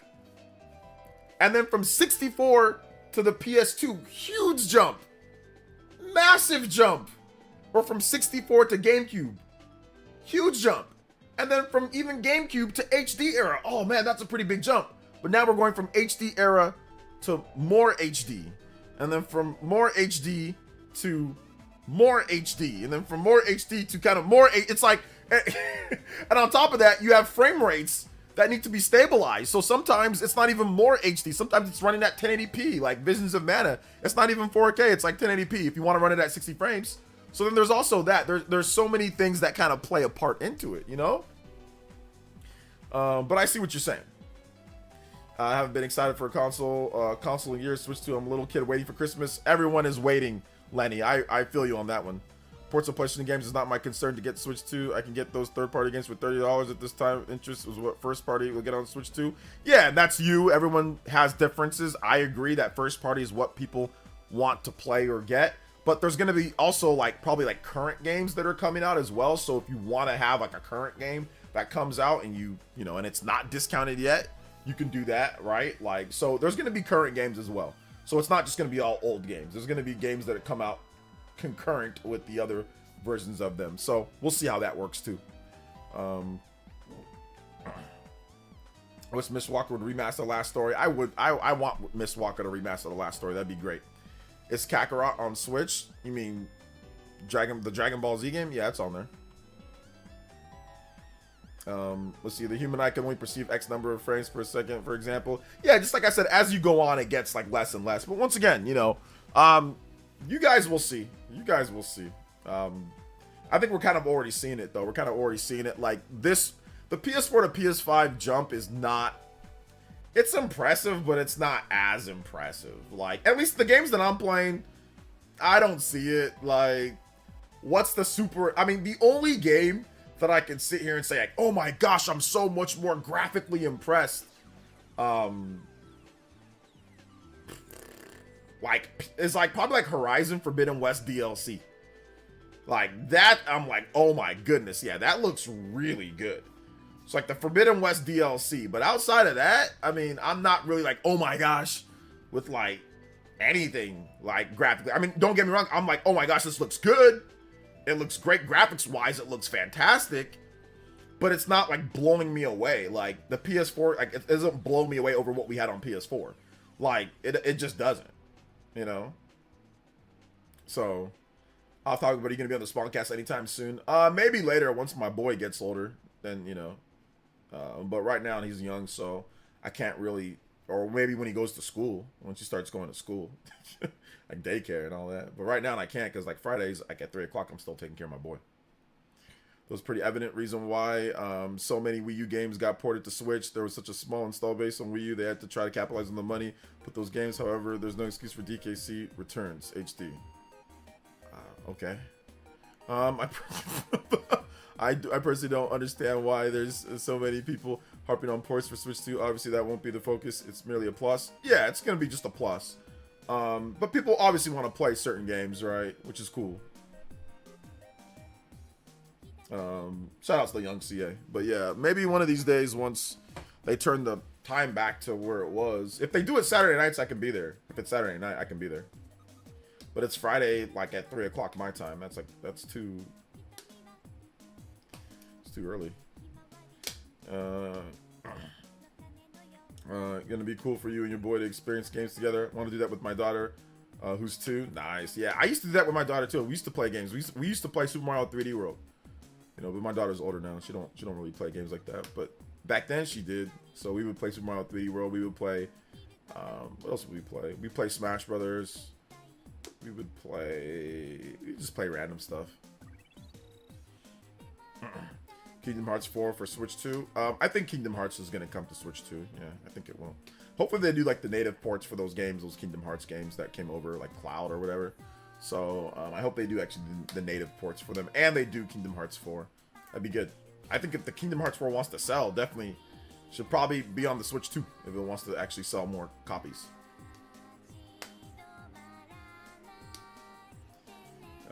So yeah. All games, it comes to Nintendo. I don't care much about specs. Nintendo will always deliver. I think games wise, there's a lot to be excited about. Games wise, for sure. Games wise, it's gonna be lit. There's gonna be so many games to play, so many different stuff. Like I think just there's gonna be a lot. So get ready, get excited for that. Get ready, get excited for the games. You know.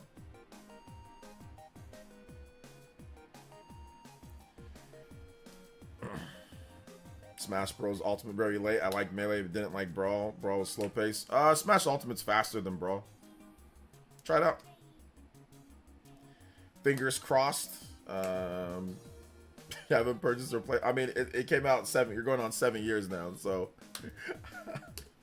I mean, if you want to play it, you can, but I don't know if you can. I don't know how much you care. It's going on 7 years. And better late than never, right? Better late than never. Fingers crossed. SOE. What is SOE? What is SOE? Hit that like button though, guys. If you have not hit that like button, we still have another about 30 minutes left on the stream, so there's still plenty of time to get your questions in, comments, get to 100 on the combo board as well for the bonus stream, which we should be able to do this week. Fingers crossed for some third-party games that are already out get patches. Oh, okay, so just like they drop on the cartridge with like everything complete, that'd be good.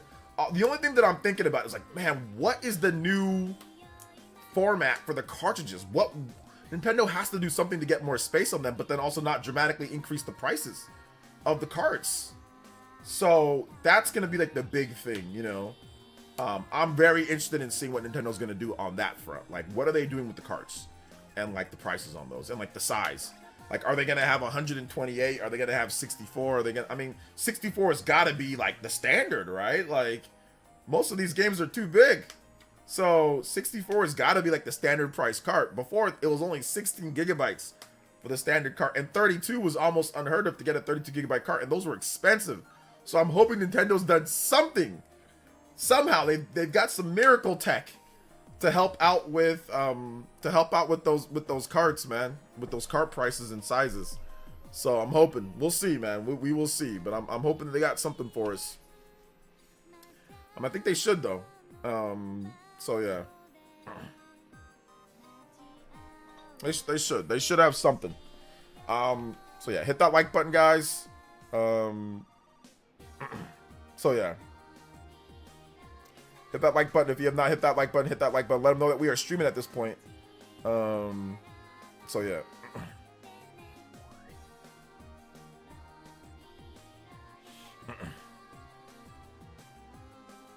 So yeah.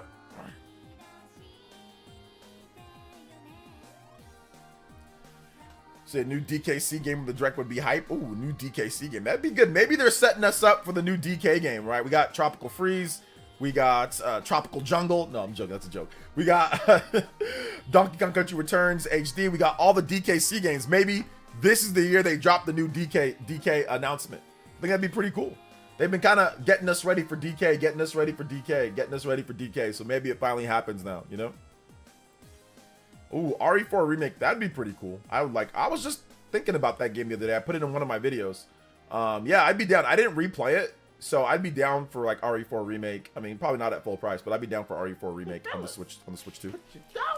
Justin with another $3. Justin taking over the end of the stream here. This generation, it's time for Kirby Air Ride to come back. Fingers crossed for at least GameCube on NSO. Lol. I think GameCube will happen eventually. I think eventually, but I think it's also going to come with another tier. Like I think that there will be another tier. There will be like a $60 tier or higher. And that will have GameCube games and all that. But I think it's coming. Shout out to Justin. Thank you for the multiple donos tonight, man. Appreciate that. Like $12, $15, something like that. Donut. Thank you so much for the support, man. Appreciate the guys. 81 on the combo board. 19 away from a bonus stream extension. Let's go, man. Thank you guys. They're going to keep the small carts and push digital. I doubt it. Not based off of what Nintendo stated. And the fact that they actually decided to go to Express XD cards definitely tells me that they've been researching tech, because Express SD, that's not even supported on Steam Deck or some of these new PC handhelds. So the fact that Nintendo actually went to Express SD micro SD cards tells me that they're actually looking at some of the file sizes. I doubt that they're gonna go with the smaller ones and just push digital. I doubt that. Not based off of what we've heard so far, at least. So we'll see though. We'll see for sure. But yeah, they could have just kept it using the regular SD then, and why go to Express, you know? So they definitely researched something, but we'll see how they do it. I think they're gonna go up to probably 64, at the bare minimum 32 being the standard, and then 64 being like the new 32, where it's a bit more expensive. That's what I would have to guess, but they can't do 16. That's impossible. They can't just say, okay, 16 is the standard. Like, nobody will be able to do a standard card, because nobody has a game that's like 16 gigabytes, you know? I think Nintendo's games will even be more than 16 gigabytes, because Tears of the Kingdom, they barely could fit that on the card. And the next Zelda game, like, they're going to be higher resolutions, higher frame, higher everything. Higher tech, like, so they're going to need more space themselves. So it's got to be at least 32 for the minimum. They have to go Express, so they have those slow load times in 2025. The load times aren't just with Express, though. It's with the technology as well. I'm not sure how you know how load times work, but they'd also have to have that in terms of their memory bandwidth and how they how the data on the cart streams, or how the data streams. It's not just the express. Don't get me wrong, that helps out, but the system itself with memory bandwidth and other things have to also help to facilitate the load times. You know what I'm saying? So it's not just with that. Obviously SSD, but there's got to be other things that help facilitate stream the game faster as well. So I don't think it's going to be just small carts and then just push digital. I don't think so. Not based off what Nintendo said, but you know, like I said, we'll see, Nick 93. We'll find out very soon here.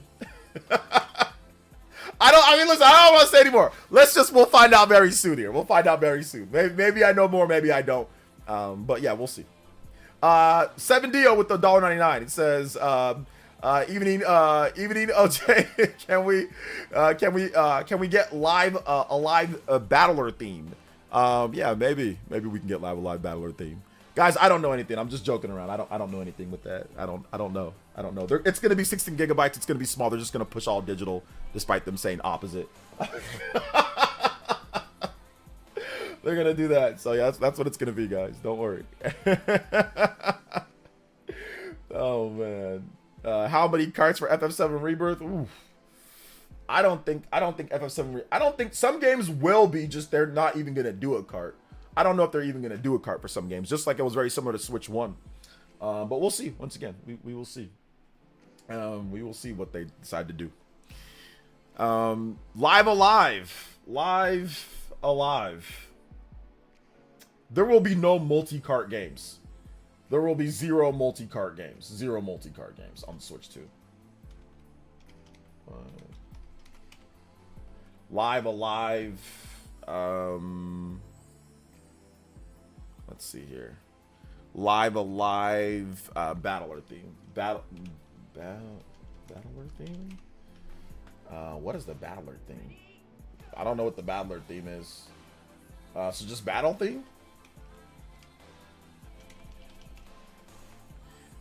Tears of the Kingdom, 18 gigabytes. I don't remember.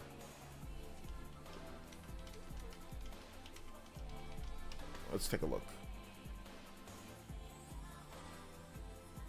I don't know. I'm just gonna play this. So.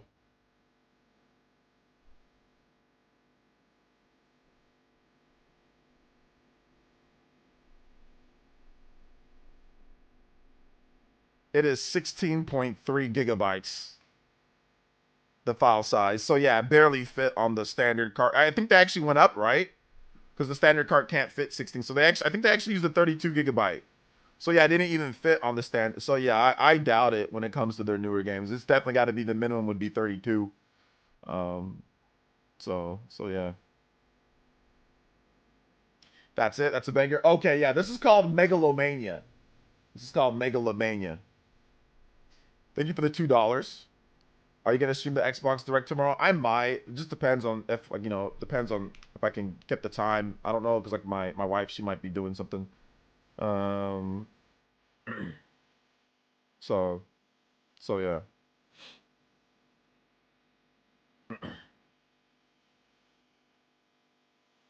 So yeah, we'll have to wait and see.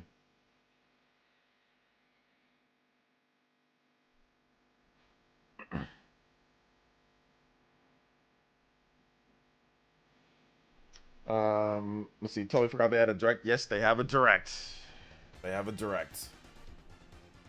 Nintendo feed the Switch 2. Oh, we're hungry here. Well, April 2nd, guys. Well, you're gonna get some Switch 1 goodness coming up very soon. So you're gonna get some Switch 1 goodness. And then Switch 2's coming. I'm expected most Nintendo games will be 16 gigabytes or above in terms of GBs. Yeah, most will probably be 16 gigabytes or more. There might be some that's under, but yeah, most will probably be 16 and above, yeah.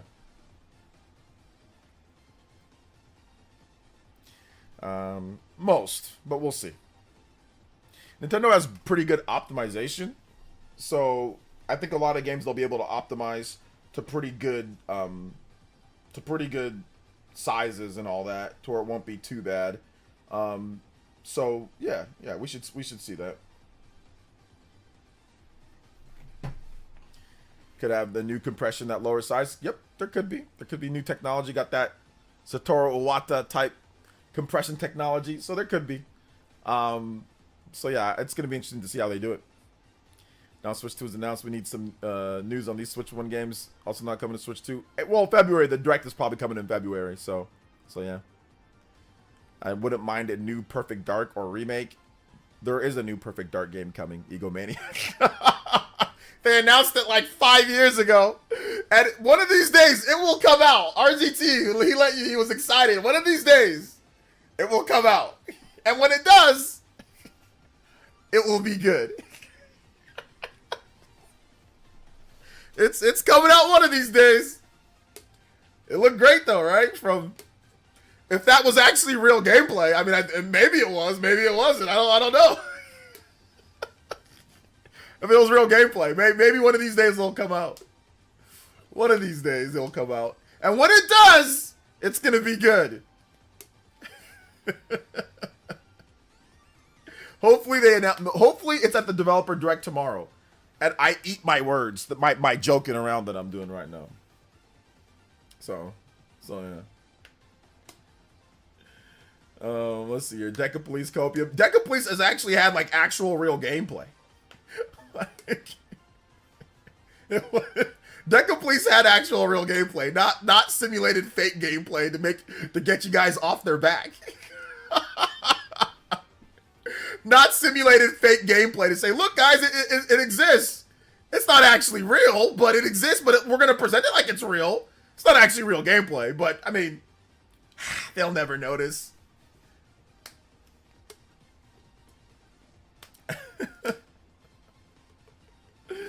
Oh man, but yeah, Deca Police. But no, there is definitely some copium there with Deca Police for sure.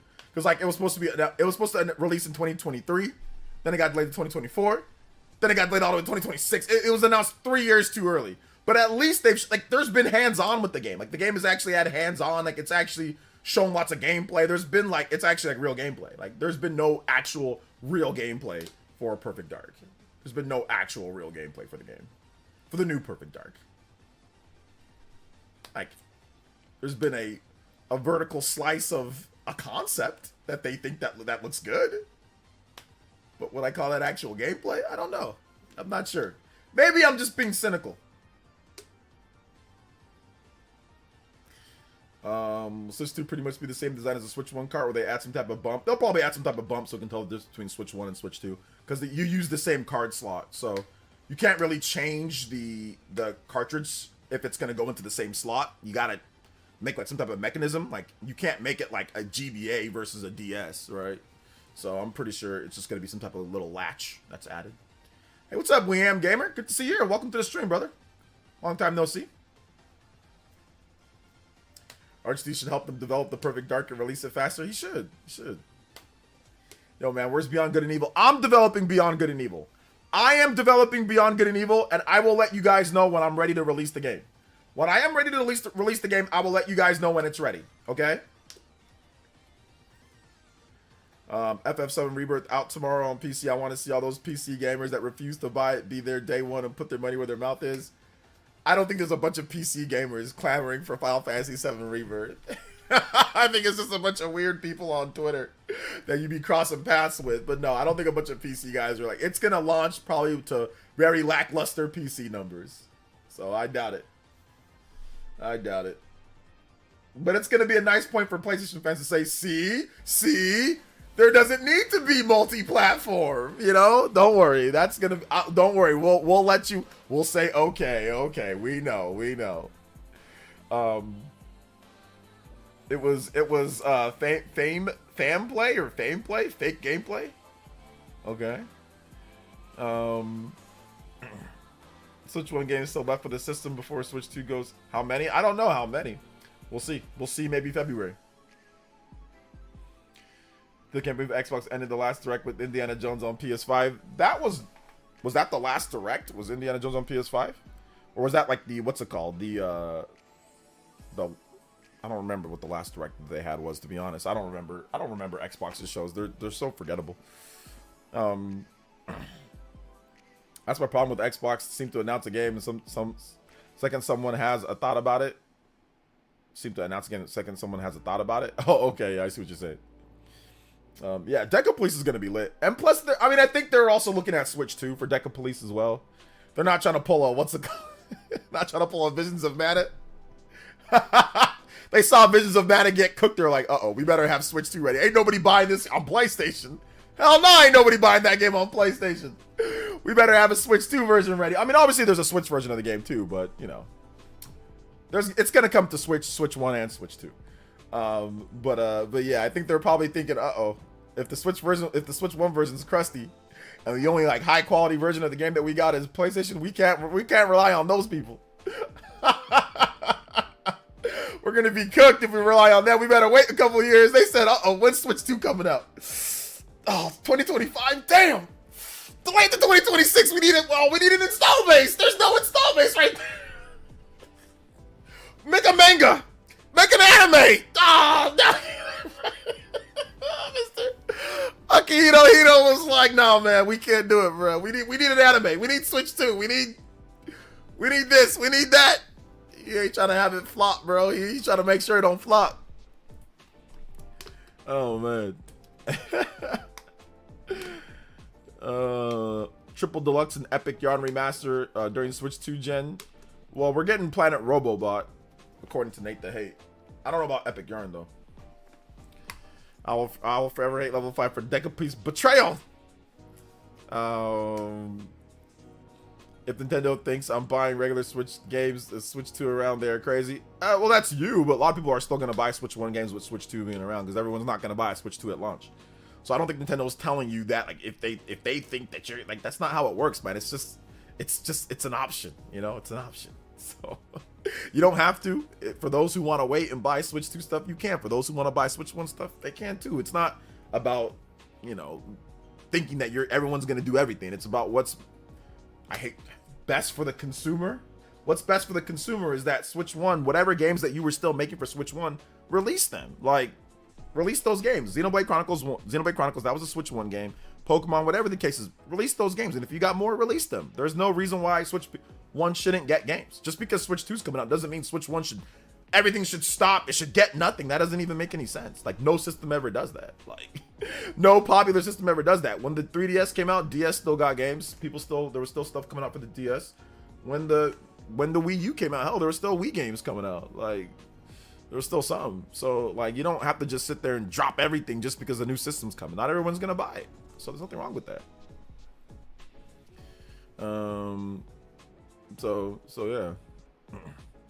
And Switch 2 is back. Yeah, it's backwards compatible. So if there are patches or if you just want to play them on your Switch 2, you can. So there's nothing, it's a smooth transition. There's no problem, you know? Like, if you want to play the game on your Switch 2, you can play it. If there's a boost or there's a patch or there's something, then there's that too. But if anything, that's a good thing for consumers, that there's backwards compatibility. There's a good thing that, hey, look, we're still gonna get games leading up to it. Like, the thing that I hated about Nintendo beforehand is that, like, when a new system would launch, everything shut down. No games, like, we would go a year. Like when Wii U was coming out, they literally just shut everything down. 2011 had, like, there were some things here and there, but there's like nothing else. Like, I love the fact that even last year, heading into the launch of the Switch 2, we still got games. Like, there were still a number of games. They weren't the biggest games, but we still got games. They didn't just say, shut everything down, don't make anything, we can't play anything. The Switch 2 is coming. Don't make anything. Like, nah, if you had stuff that was made, make it. Let people buy it, you know? And if you want to do like a Switch 2 patch or if there's something, that's cool. But I don't think everything should just shut down because Switch 2 is coming out, you know? So, mainline Pokemon games came out on the DS even a year after 3DS launched. Yep.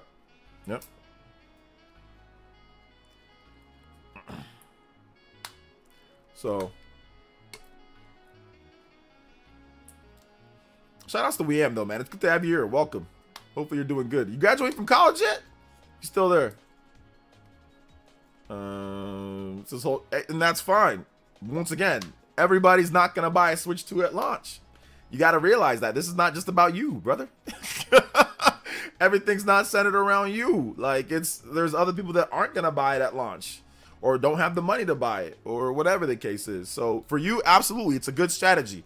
Save your money, get it right, get it ready for the next system, then go ham on the next system. That's cool. But I don't think Nintendo is like telling you, oh, Nintendo thinks I'm crazy. Like, I don't think Nintendo's expecting everyone to buy everything near the launch of a new system. If anything, they want you to buy the new system and all those new games. Trust me, that's where they want you to go, because they're gonna make more money off of that. You know, they want you to buy the new system. They want you to buy the new games. But it's just about providing people who aren't gonna automatically get it, you know, to have some stuff. But trust me, Nintendo wants you to buy the new stuff. They want you to spend all your money on the new stuff. Trust me. At this point, I don't think they care about how the games sell. Like, I don't think they care about Xenoblade Chronicles X Definitive Edition sales. They don't care about Donkey Kong sales. They don't care about any of these game sales that are coming out at the very end of Switch 1. They legitimately don't care. You know how I know they don't care? I'm a Nintendo partner. I did not get a review copy for Donkey Kong. They did not send me a review copy. They did not send me a review copy for Mario and Luigi. They did not send me a review copy for Donkey Kong. I don't think they even care about some of these. They're just getting ready for the launch, but they're just supplying things, you know? But they're not even reaching out to me for those games. So the fact that they're not reaching out to me shows that they don't really care too much about the coverage of it or not. Like, if it sells, it sells. Like, whatever it does, it does. It's cool. Like, they got another system that's launching soon, you know? So...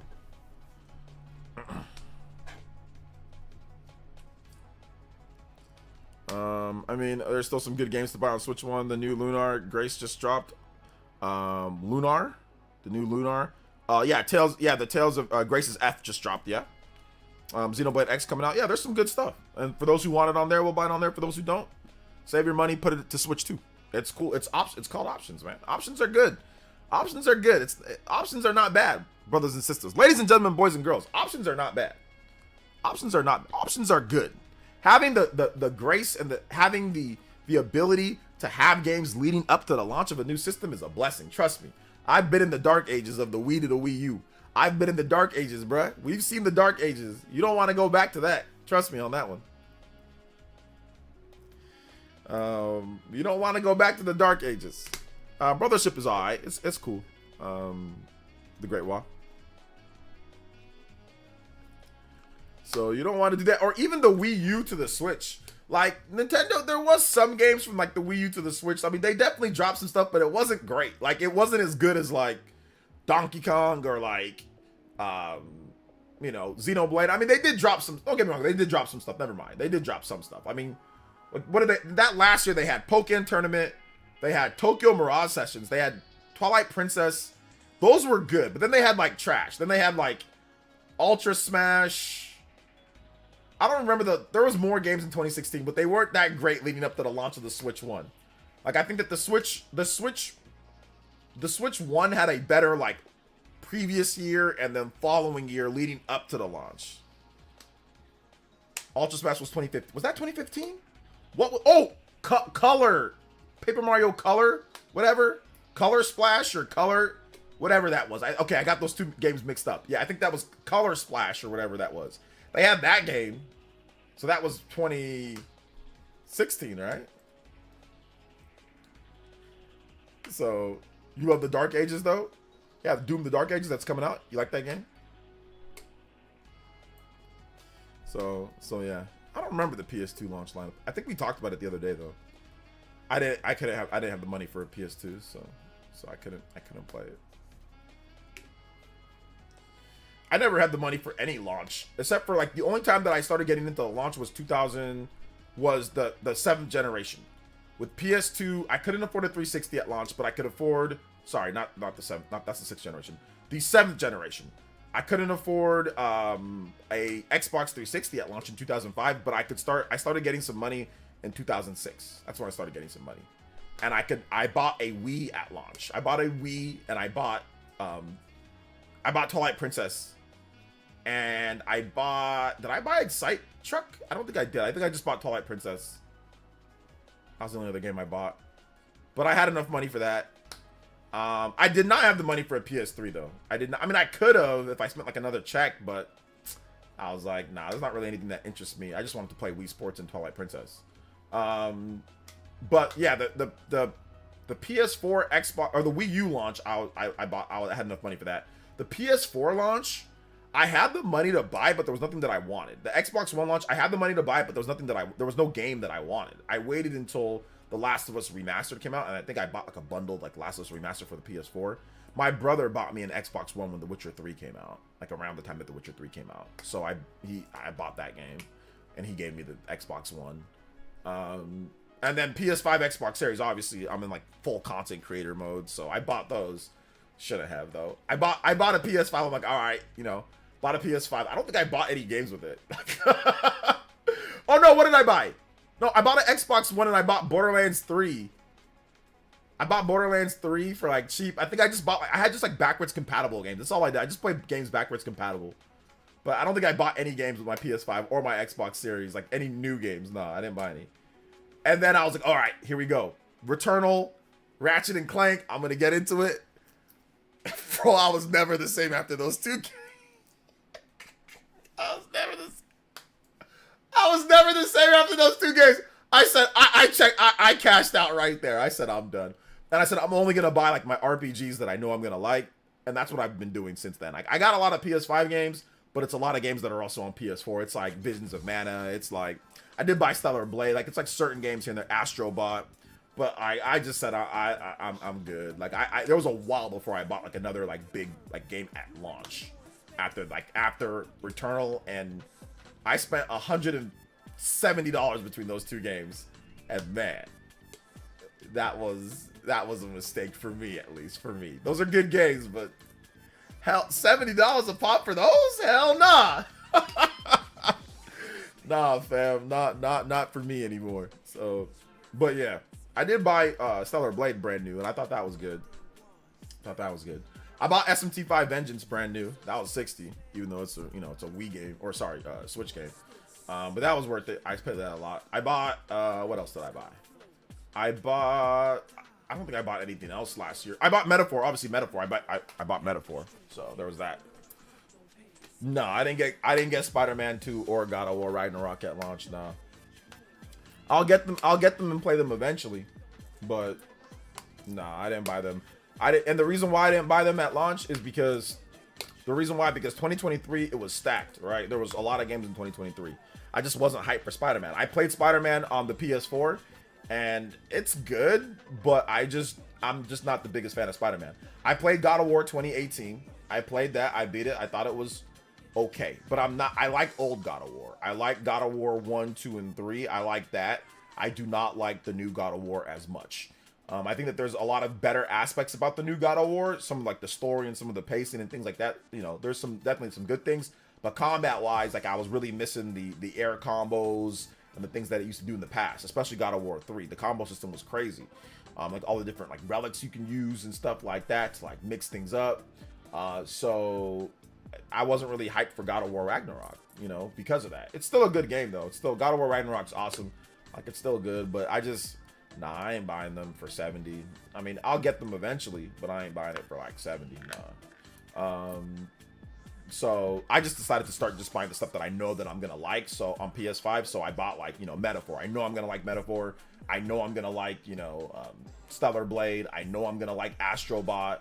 I know I'm gonna like certain games, so I'm not gonna just go experimental. Like I experimented with Returnal. I experimented with Ratchet and Clank.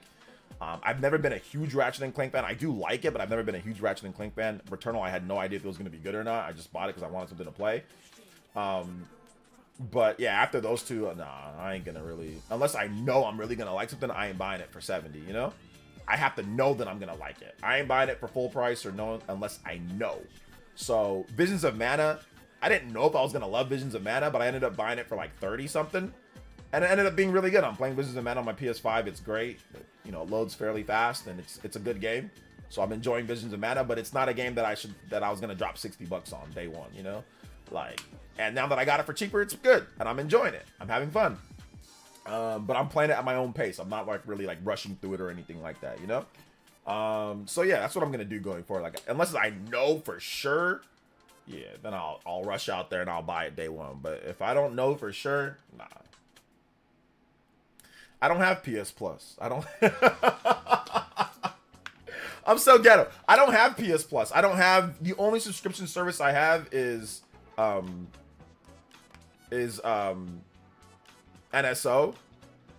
And Nintendo gives me NSO. So, and I like to play certain games online. So like Splatoon or something like that, I'll play every now and then.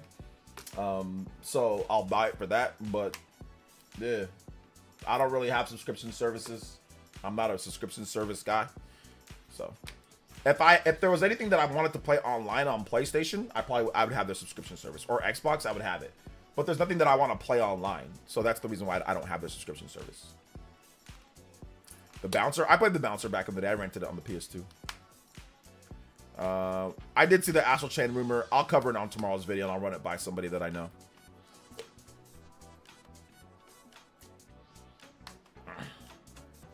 So yeah, it's been pretty disappointing for the most part with the new systems, but some good games here and there. Yeah, well, we know why Sony's been a little bit disappointing. They've spent all their money on live service games. They have been canceling them. That's we now have a roadmap of all the games that Sony's canceled, and that's the reason why this generation is bad, or this generation is not as good as we would have hoped for, is because here's the roadmap of canceled games, you know.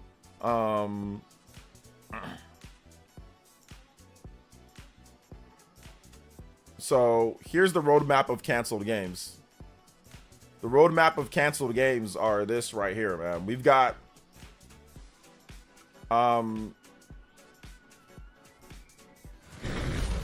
so Destruction All-Stars, whatever, released. Gran Turismo released. Helldivers released. Concord taken down, shut down. Fair Games, we gotta wait and see. Multiplayer Horizon, maybe it's canceled, maybe it's not. Marathon, we gotta wait and see. Horizon MMO, apparently it's canceled, maybe not. We don't know. Media Molecule live service game unannounced. Bungie Gummy Bears unannounced. Jason Bluedell's LA studio game unannounced. Last of Us Online canceled. Twisted Metal Fire Sprite canceled. Spider-Man The Great Web and Insomniac Games canceled. London live studio service game canceled. God of War live service game canceled. Ben Studio live service game canceled. 1, 2, 3, 4, 5, 6 canceled games that we know for sure are definitely canceled. And then if you count Concord, that's pretty much canceled. So 7 games. 7 games. Think about how much money that is. Think about all the millions of dollars in time was wasted on 7, 8 games plus live service slop, you know? It's ridiculous. Mismanagement, live service slop, but what can you do? It is what it is. So is Noah and Mia. Yeah, it's flawed, man. But we are out of time here, guys. I'd love to continue on. I guess we can talk about this tomorrow. We'll talk about it tomorrow. We'll discuss it later. But yeah, that's gonna wrap it up for today. Thank you guys so much for joining my stream today. Check out my most recent video. If you have not checked out my most recent video, watch it. It's good. People are loving it. McDonald's loving it. So watch my most recent video.